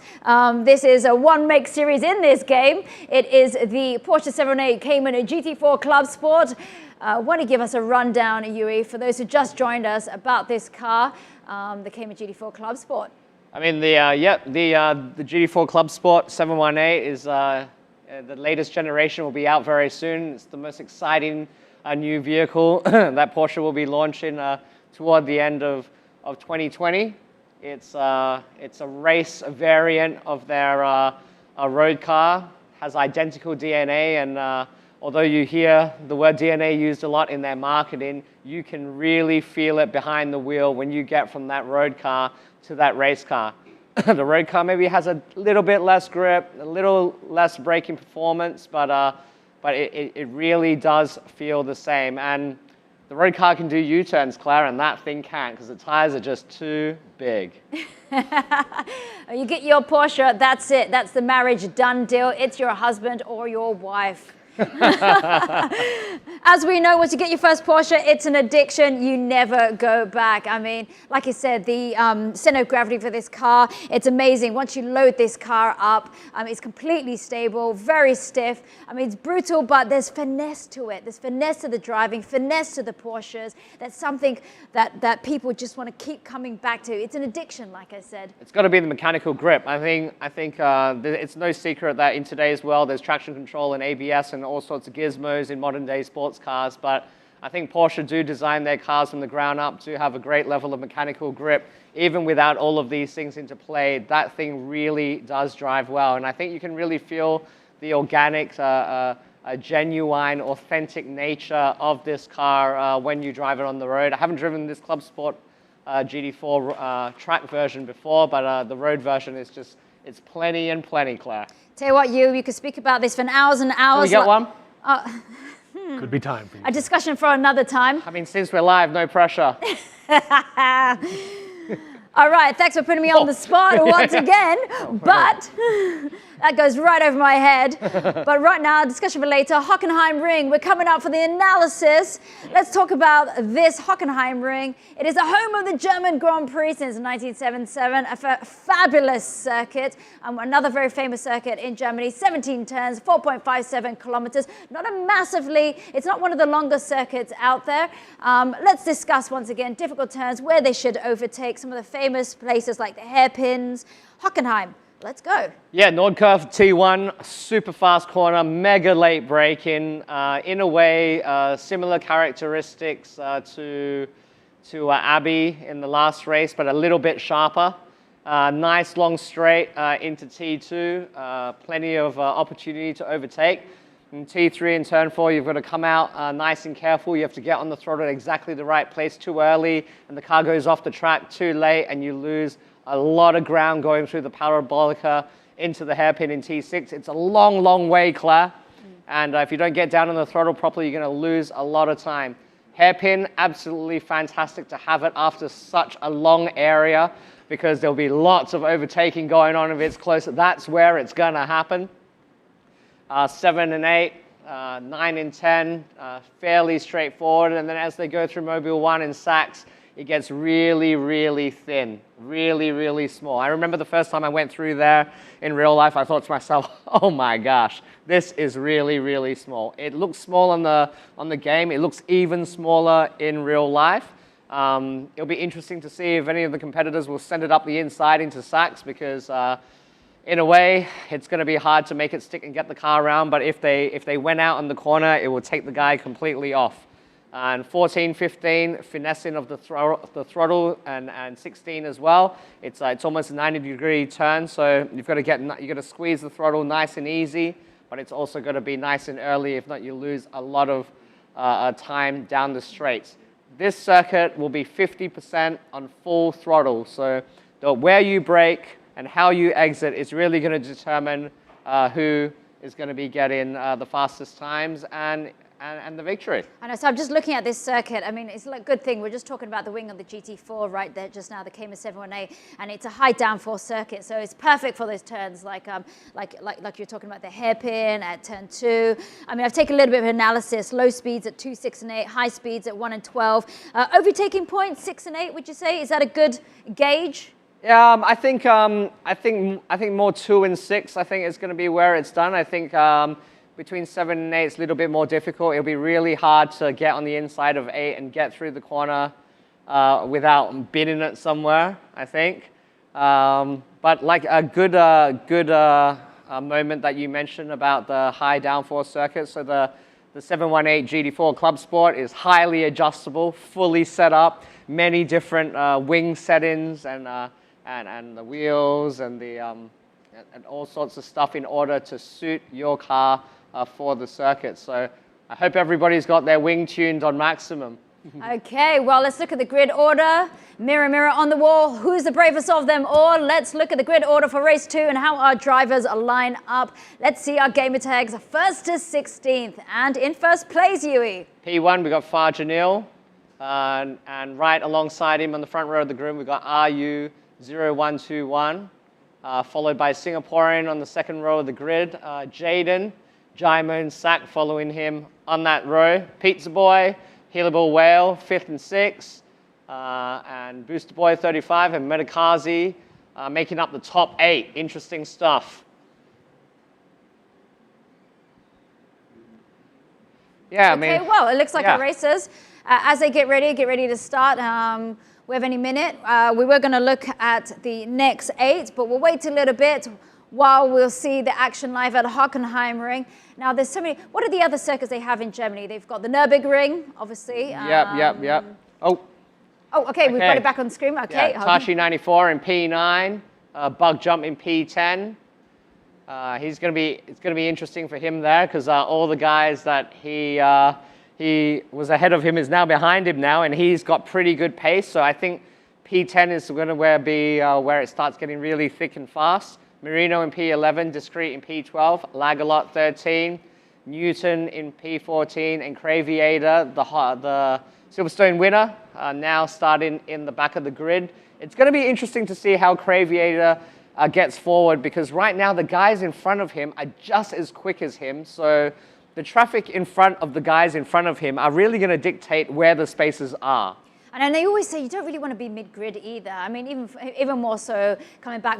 I think for this, they're going to have to find a space and make a clean breakaway from the rest of the crew. But it's going to be hard because all these top 5 guys down at the bottom here, starting at the back of the grid, they're all probably going to be aiming for the same place. So it's who's going to get there first for race 2 in Hockenheim. Well, we're ready to launch the race. Let's join the action at Hockenheim as our players are ready to get started with this last race of the evening here at Hockenheim. 4.574 kilometers, 16 turns here at the Porsche AP Forza Cup.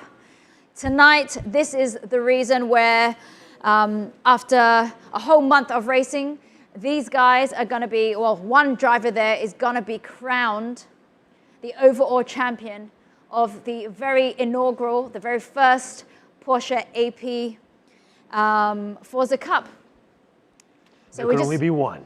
There can only be one. I'm gonna wager a late night roti prata that lot in the bottom. Oh, here we go. Oh, here we go. And it's a go for John Neal. Going to turn 1. It's a close call. What a brilliant start. Look at all those race drivers there. Everybody's bunched up. So far, it is equal out there on a circuit for John Neal. Taking the pressure very well. Pizza Boy, but just, I tell you what, coming right from the mid-grid, LOR Jaden has made it up. And he squeezed his way. Oh, it looks like Marino is already up. Marino is already up in 7th place right there. Oh! Destruction as we see some spinning action at the back of the grid. We can't quite see who that was. We will see Marino has jumped up into 6th place. Hillable Will has dropped down. Lagalot in 12th position. We see LSM Newton up into 11th. Tai Chi to 10th. So they've already made it up. We've got a dive right in there behind LOR Jordan. That deserves a penalty. I'm going to call, well, maybe commentators aren't supposed to say too much, but that looked like a penalty. Bug jump now currently in P8. We've got Tai Chi, Craviator now into P12. I wonder who those guys were involved in the fight. You asked me whether anyone would go in that corner. I said no, and there you are. And there you have it. So I owe you a piece of prata for later. Meanwhile, we've got Farjanil still leading the race. We've got Healing Whale still in P3.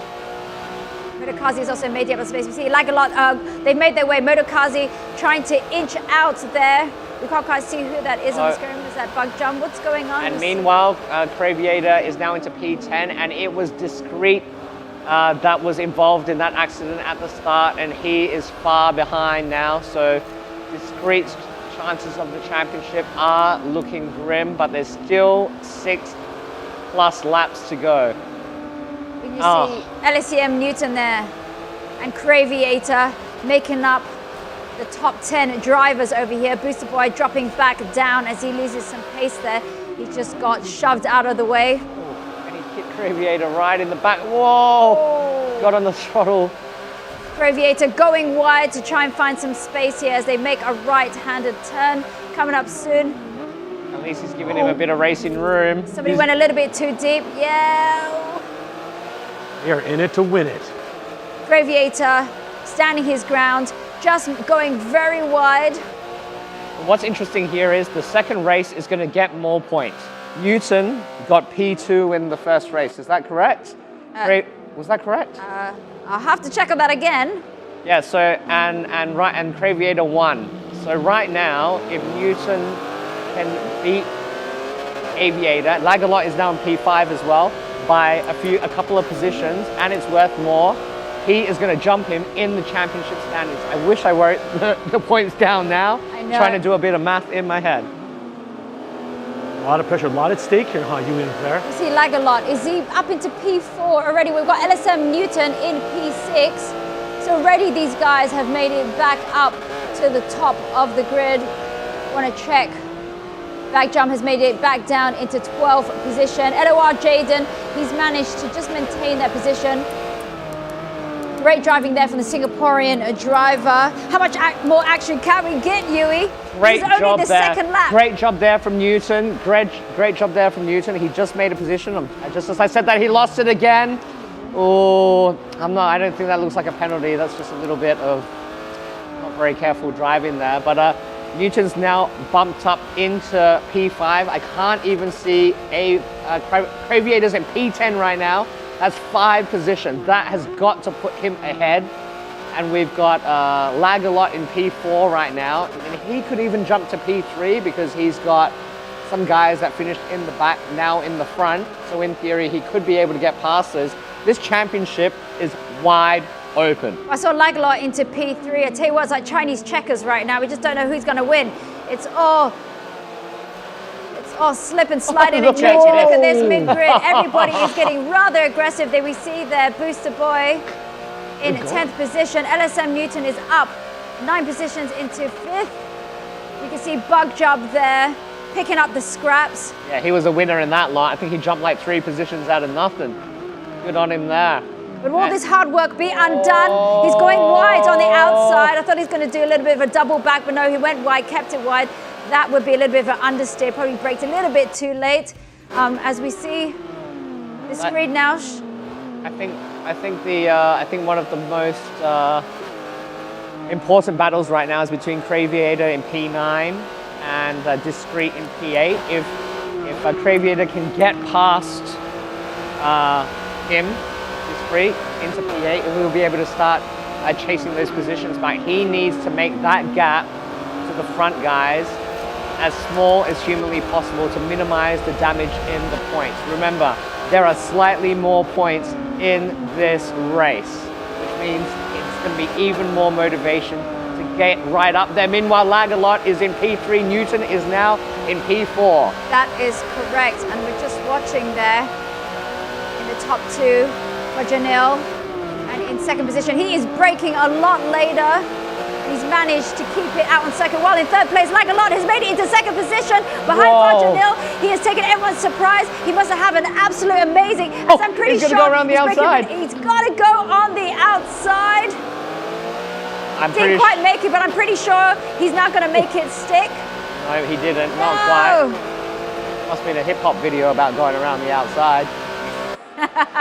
Somewhere 20 years ago. We're not young anymore, Klaus. I'm sure the millennials will know that song, yeah. Just act young. Just acting our age for all those 40-year-old guys that used to listen to hip-hop in the 90s. All right, meanwhile, back to the motor racing. We're with Craviator, the Silverstone winner, coming in here as the #1 seed. And that's RMR Discreet. Look, it would be a pity if this was decided based on a penalty, but that seems a little rough. It's not nice to bump people in that rear quarter. That's the easy way to make positions. That's exactly what I said. Mid-pack, you don't want to be caught in between there. You've got some of the good drivers, great drivers, and not so good drivers. And when you get stuck behind there, the gap furthers away. You've got to make up a lot of pace. As we can see what Craviator is doing right now.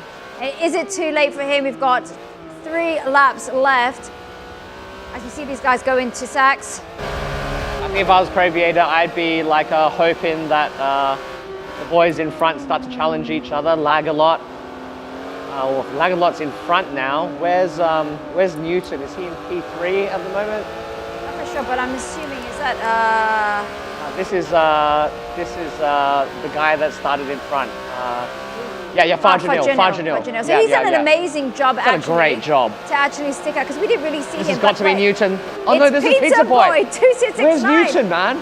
So we've lost Newton. We're just going to see where he is, whether he's gone down the order. Massively, he's way too late.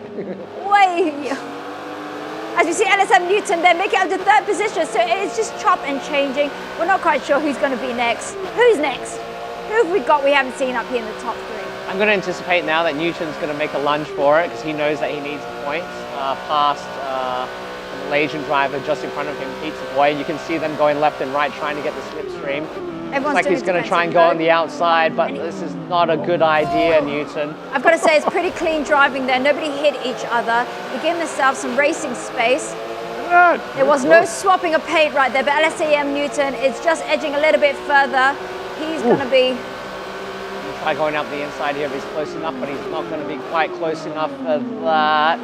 Great driving there, though.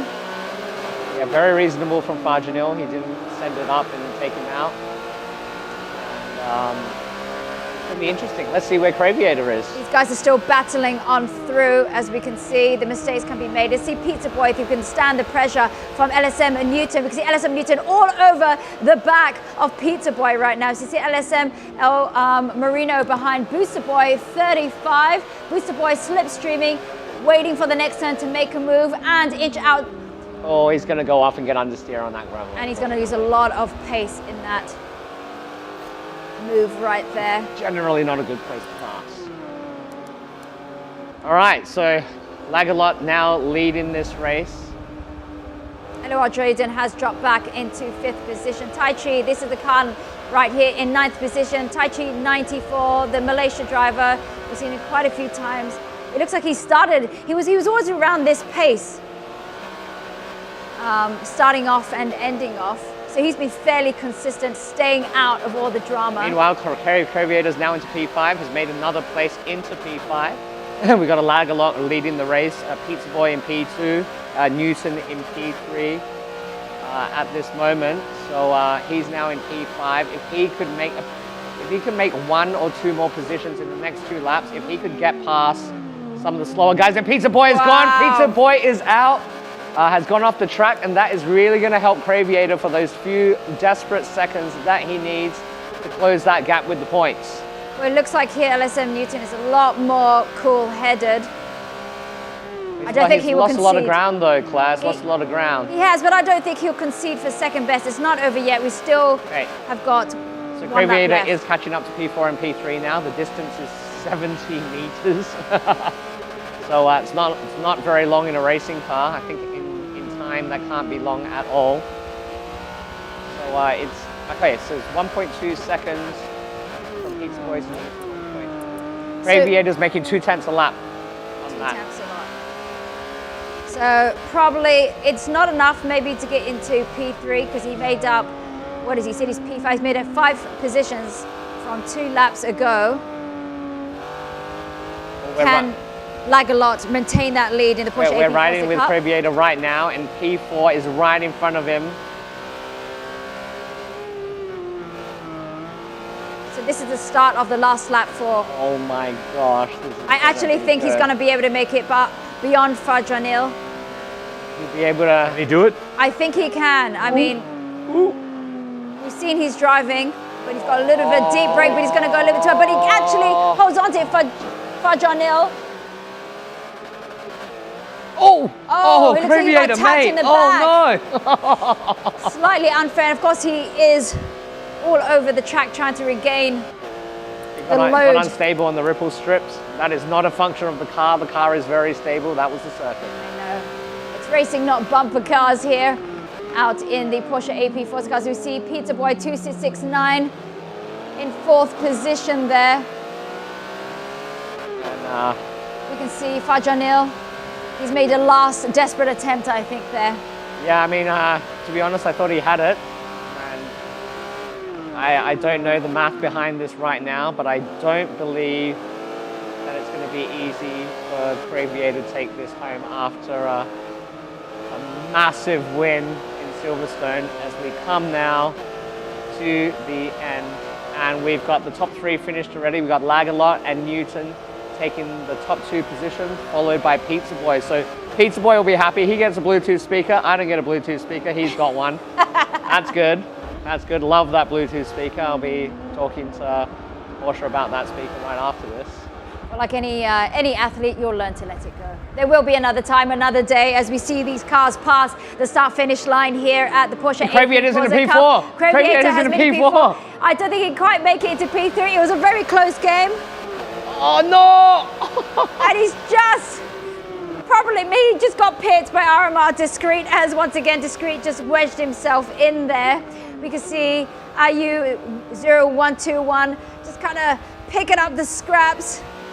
So it's going to be very close, Claire. I can't remember exactly what the finishing positions were in that first race, but I think... Oh, his car looks like it's a little bit damaged. I think if P1 and P2 were swapped, it would be a clear winner and it wouldn't be Craviator, but because they went the other way, I think it's going to be very, very close. I can't wait to see the final points after the adjudicators look at the at all the little incidents throughout their race, because that Craviator incident when he got in the rear quarter, I think the question is, was that a penalty? That would really have a huge influence on the result of that race. Exactly, and I guess the game itself will pick up on that, and they either get like I suppose a time added on to that game. But yes, that was highly entertaining. That was race 2, Hockenheim.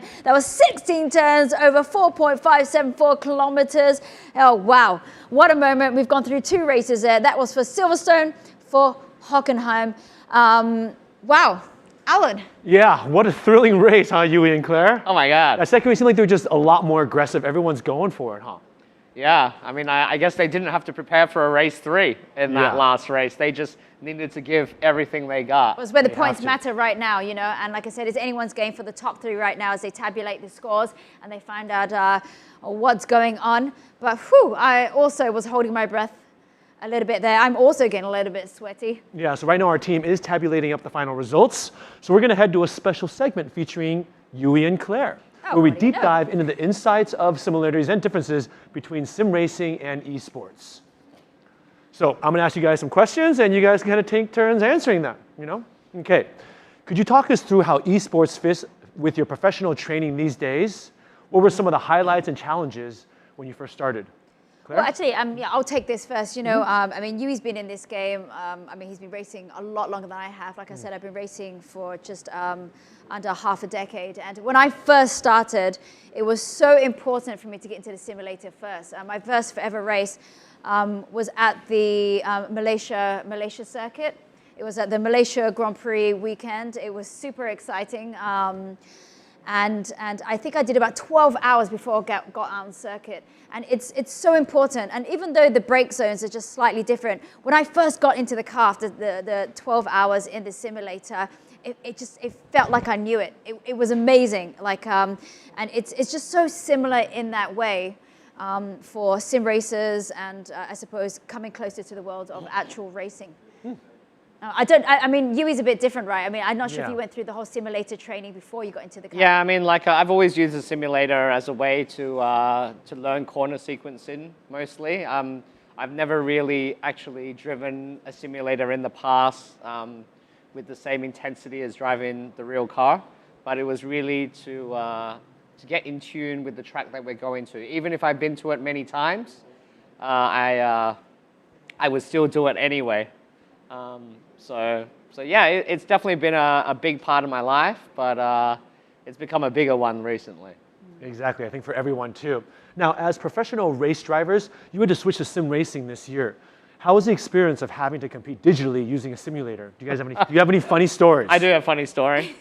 So I entered the Porsche Carrera Cup Virtual Edition. Nice. Which went pretty well. I wasn't too slow. Everything was pretty good. So finished third in my category for that in the end. So that was okay.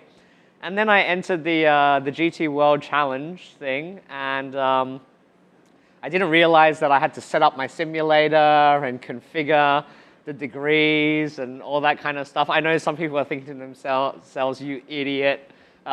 Because obviously the esports gamers know about all this kind of stuff. And the first time I went into my first practice session, I was 7 seconds a lap off the pace, and I was shocked. I was just like, oh my gosh. Call in the emergency team. Yeah, man. I mean, like I can go and race against like Earl at Sepang and not really be that far away in a real car. Earl Bamber, you know, 2-time Le Mans winning Porsche driver. Then I go and play a bunch of guys in a computer and I get whacked. So it wasn't funny at all. It's a funny story, but then that's when I called Alif, the guy that didn't come today, going like, dude, how do I set this thing up, man? Because originally when I bought my simulator, I asked Alif to build it for me. The backstory is about 10 years ago, we were at a racing simulator competition with Rodolfo, which you know, and Alif Hamdan, which you know as well, and we were feeling pretty good at the Sims, and we met this like 9-year-old kid, and we had this competition. We thought we were going to beat him, you know, and he beat us and a whole bunch of other guys, and beat Lewis Hamilton, and just beat us all, you know. So we were like, all right, we're going to remember this kid forever. So after that, we opened the karting arena, which is the kart circuit that Claire and I own together, and we hired him, and he worked there as well. Yeah, so anyway, he's got me up to a bit more speed right now, and my practice went a bit better in the second race of the season, which was at Laguna Seca, actually. However, the internet cut on my Wi-Fi. I know what the gamers are thinking as well. I'm a complete moron for doing gaming on Wi-Fi. So anyway, a contractor's coming in next week to put LAN cable connectors in next to my computer, so I'm going to sort that out. So yeah, that's been my experience so far, switching to sim racing from the real thing. So there is, I think, kind of a learning curve, right? It's not just about the racing itself, but there's the technology, setting it up correctly, getting your kit correct, I think getting it all configured correctly too. I mean, in real racing, I mean, you think about the dynamics of like, it's not just the race driver. You've got, I mean, you talk about the whole business of racing. You've got like your engineers, you've got your mechanics, you've got your race driver. Some people might have, I know, you've got your physiotherapist, you might have your marketing team. You've got like a whole team of people around you. You've got your moral support, you know, and this time he's just gone in there and he's set up everything and everything's wrong. So he's had to call in the emergencies. I mean, I suppose Alif is everything. Motivator, he's your technical engineer. Yeah. He's your all-in-one. And I guess that's for sim racing. It's a whole different world that it's opening up to, sim racing. So, I mean, like I said, it's getting bigger in leaps and bounds. And I think like the synergy between them is amazing. I mean, we're all knowing, we're watching around the world how esports is taking off right now, just like the Porsche AP Forza Cup. So I guess from that, I mean, speaking about synergy, there definitely is a very, very strong synergy between esports and motorsports. You're saying then too, huh? A very, very direct correlation. I think what's amazing about this synergy is that, I mean, before the barriers of entry were a lot higher to be able to get into racing. And I think right now it's lowering the barriers a little bit, and people, like one of the race drivers said, simulator drivers said earlier on, is that he's able to drive any car around the world that maybe he wouldn't have had the opportunity to drive. He's able to race all these different people, and he's allowed to go against other race drivers, and it's just opened up a whole different world. Yeah, definitely a synergy between the two. A few differences, of course, like the physical side of things are non-existent in a way, so that plays a big part. And as Claire mentioned as well, taking care of commercial side of things is also the job of a racing driver, which a racing sim guy doesn't maybe need to deal with so much. So yes, I think a third of the sport is similar. You can definitely learn a lot of things about a racing car in a simulator, but I think to say that they are a replacement activity would be a little bit far off in a way. Expanding on that, from a driver's perspective, are there learnings from esports that could be applied to the racetracks? I mean, directly applied to it. Definitely. Mm-hmm. I mean, like the way that you brake, where you pick up the throttle, how much of the track that you use, all that kind of stuff is very applicable to motor racing. So I think if you're like a new hobby track day driver or something like that, I mean, spending time in a simulator will save you a lot of money in braking stuff. Oh yeah. And burning tires and all the rest of it. I think it definitely gets you like 85% of the way there, and then after that, to drive the real car on the real track would fill up that other 15%. You know, like for example, like changing weather conditions during qualifying. You're at Sepang, it's hot, really hot. Sepang's built in kind of like a valley. There's not a lot of airflow, and all of a sudden a cloud comes. You're just about to go out, and then you have to trim your tire pressures because the track temperature is going to drop, mm-hmm. and then the whole setup changes. You know, so I think like really playing around the environment is in such quick succession. It's an interesting thing to do. And I guess there's no reset button though when it comes to real life. I always used to remind myself that there's no reset button out on real life in circuit. And I guess you can be really brave and try all these things and you know and go full out. But when you go out on circuit, you know, you've got to have spatial awareness. It's a bit different because it's real life this time. Mm-hmm. You've got to have, I mean, it's not for every driver, but he used to joke to me, you know, have a little bit of self-preservation. just a little bit, just a little bit. Yeah, just a little bit. All right, Claire, IU, let's take a quick commercial break right now, and we'll be right back very, very shortly.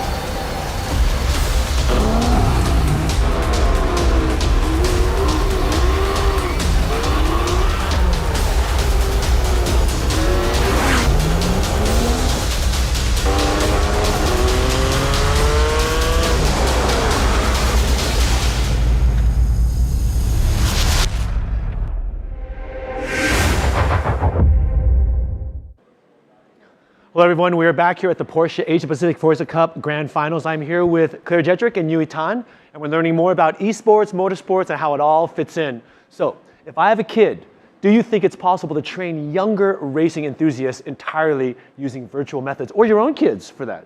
Oh, well, I think it's opened a box of worms. I mean, am. Yeah. Do you want your own? I heard you have some small kids too. Do you want them to pursue a career? If in they racing? want to, they can. But in answer to your question, I'm going to say no. You can't train young racing enthusiasts entirely using virtual methods. I think you still need to get out there and feel the grit and feel the training and the exercise. We know, Alan, that you like to get out there and do a bit of training. And it feels a little bit different when you're running on a treadmill and you're running in real life, or you're riding a bike on a Zwift, or you're riding outside with changing wind conditions, air temperature. Actually, Yui's absolutely right. So the one thing which I found the hardest switching over from learning from simulator, going that way to an actual race car, is that you can't train how to feel grip. When they say feel grip, I mean, you've got feedback on your wheel doing that. But when you're out in the car and actually doing it, like it took me 2 years to really feel grip, you know, and to understand then how to, you know, how to use that with the load of the car, go in and out of turns. Like you've got to have a certain, I suppose, talent in that way to be able to feel it and to translate that to an actual race car. And until they can actually do the real thing, then they will never actually really know what that means. No substitute for the real thing, Alan. It's all about the real deal. All right. I mean, I think that's so amazing. Very well though. said, Yui, Claire. Now, besides entering the world of esports, Porsche also welcomed the age of electromobility with the arrival of the Taycan last year. Have you two tried racing electric cars? And what are your thoughts about the shifts in the auto world recently? Who wants to answer this? Yui Tan. I'll be, well, what's interesting is Claire and I used to own a racing circuit that was, was electrically powered, go-karts. So it does definitely have a different feeling. And of course, for all the car fans out there, we definitely miss the sound in a way. However, once you start going for lap times and stuff like that, when we were driving those electric karts, the wanting for the sound to come back and the petrol smells, like all kind of went away because you start getting focused on just wanting to go fast. So I think, yes, there are differences, but I think electrical power is here to stay, and once you start racing it, you're going to be firmly focused on trying to make that piece of machinery go as fast as possible. And I absolutely agree with him. I think as the world progresses and we start transitioning into like electric, into hybrids, into, you know, like Porsche, they've got the Taycan and stuff like that. People are going to forget about, I mean, of course, there's going to be purists. We're going to miss like having naturally aspirated and stuff like that. But as we translate, we know that having a sustainable world is the most important thing for us. And I mean, our kids maybe one day will never drive that manual car, which is a little bit of a sad thought. But I do know then we have a better world that we will live in. And I mean, I guess they'll just have to watch it on TV one day, or maybe out on the race circuit. We'll actually keep the 997 to make sure they can drive the stick shift. So don't worry, don't worry about that. There's nothing to worry about. That's gonna happen. In a nutshell, the world looks electric. Speaking about Mission E and e-mobility, Porsche is also present in Formula E, and our partner there is Boss. In the upcoming Boss video, you can see the Porsche Taycan. So sit back, relax, and we will see you back here shortly where we reveal the results of race 2 and the final leaderboard.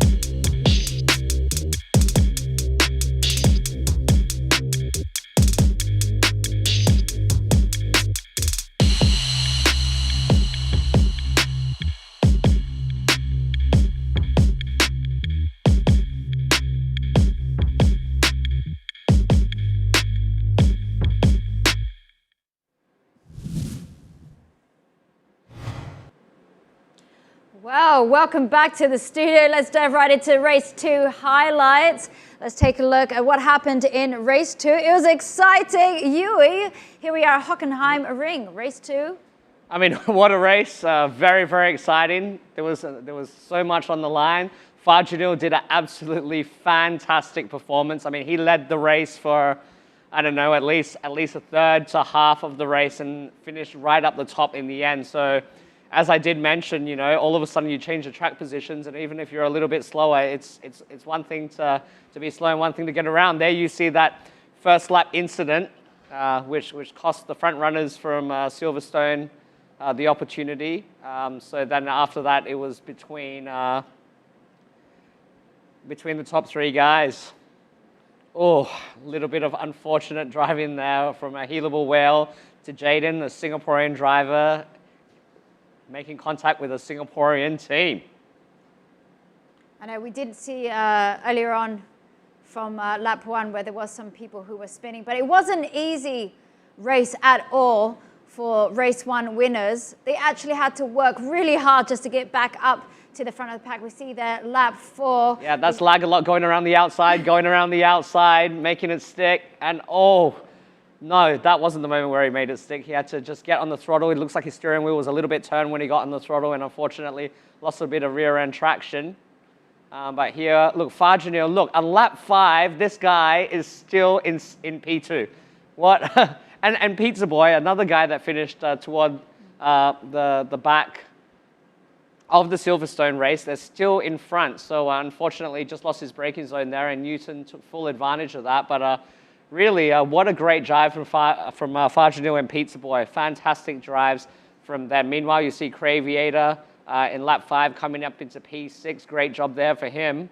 And he knew he needed to make positions. There was nothing else he could do because he unfortunately didn't get the luck of the draw at the start of the Hockenheim race. You see Newton coming here into P3. Fajinil still battling now on the 5th lap. Absolutely fantastic stuff there from him, and very, very clean racing here. He could have actually just let off the brake and gone straight into the side of Newton, but he didn't. So really goes to show the kind of driver that he is, that he wants to drive clean, wants to drive fair, but still wants a good result. So very good there for him. Coming there toward the end of the race, we see Tachi94 concentrating hard on that steering wheel, wearing those headphones. And Booster Boy went around the outside of him, as we discussed earlier in the pre-game. Try not to pass there on the outside. You got to go off. Not an easy race. LOR El Marino this time, not having so much luck, hanging back down in 10th position there. As we make it back up to the front of the grid, we're seeing this highlight there between Pizza Boy 2669. I do believe this would be Lagalot. And he really made such great pace during this race. He found the spaces, made it stick, quietly picked his way through. As we see there, Pizza Boy 2669 there, going a little bit too deep to try and perhaps make some more pace on him, but a little bit too greedy. As we go back there, we see Fajinil in P4 behind Pizza Boy in P3. It was very, very close towards the end in lap 7. And it's going to be exciting when we see those race 2 results and the points that follow with it, Yui. Yeah, it's going to be very, very interesting to see how that is.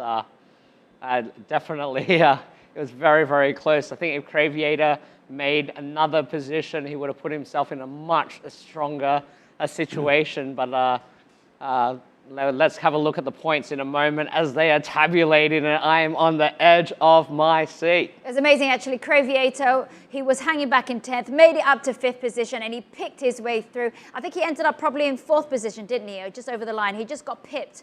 I can't remember if it was by Discreet who Yeah, he was in P4. We didn't see the pass during the live feed at the time. Maybe we'll see it during the highlights. But here we've got Lagerlock taking victory in Hockenheim, also on the inside of the track, celebrating with his virtual crew. And there's that scene, Craviator, as they go past to the start-finish line. And actually, no, Craviator did take 4th. There's ROMR Discreet, who made it into just 5th position, I think, perhaps. We've got to see there.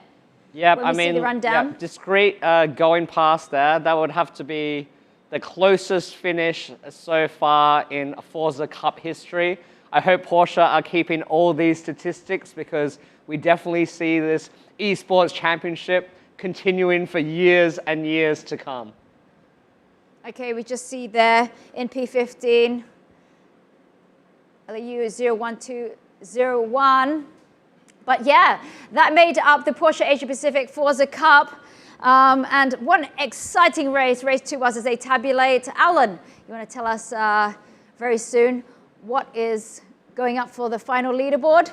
Exactly. I just received news, exciting. We have the results for the grand finals of the very first Porsche Asia Pacific Forza Cup. So let's get it all out there for everyone right now. In first place, we have Lagalot IG. And in second place, we have LSEM Newton. Third place is Craviator. Fourth place is RMR Discreet. Fifth place is Farjanel. Sixth place is Pizza Boy 2669. Seventh place is LOR El Moreno. Eighth place is Motokazi. And in ninth place, we have Taichi 94. 10th place is Bug Jum. 11th place goes to LOR Jaden. 12th place goes to Booster Boy 35. 13th place goes to Gaiman Sak. 14th place goes to Healable Whale 0. 15th place goes to IU 0121. And 16th place goes to Laura Alif 44, who unfortunately wasn't able to race. So that means our podium winners are, in third place is Chris Farkas, Craviator.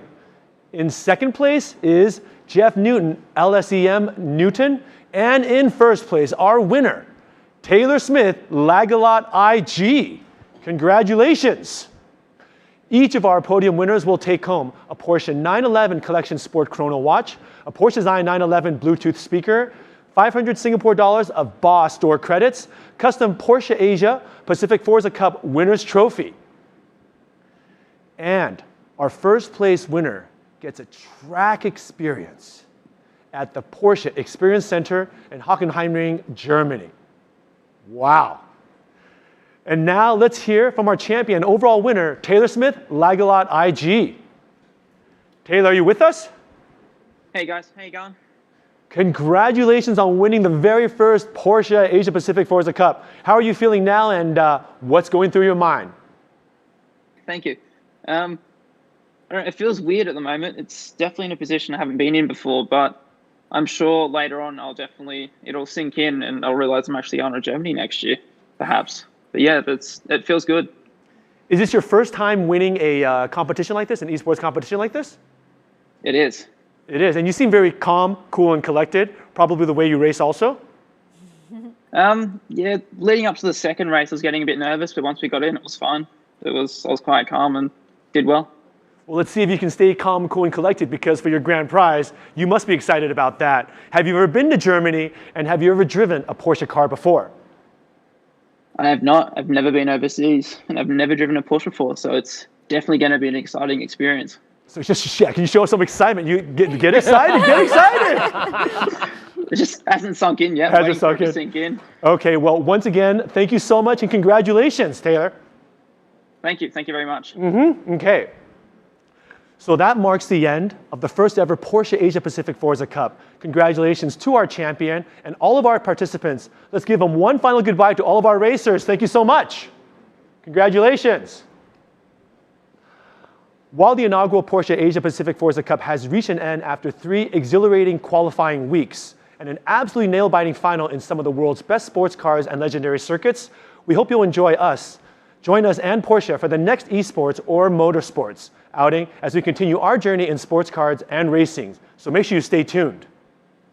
Thank you to the team at Porsche Asia Pacific, Turn 10, and our partner BOSS for making all of this possible. Lastly, thank you, Yui and Claire, for all your commentary and insights today. I feel like I'm all racing ready now too, not just racing. And to everyone at home, thank you for watching. We hope you enjoyed yourself. Stay safe. See you next time. Good night. And happy Halloween.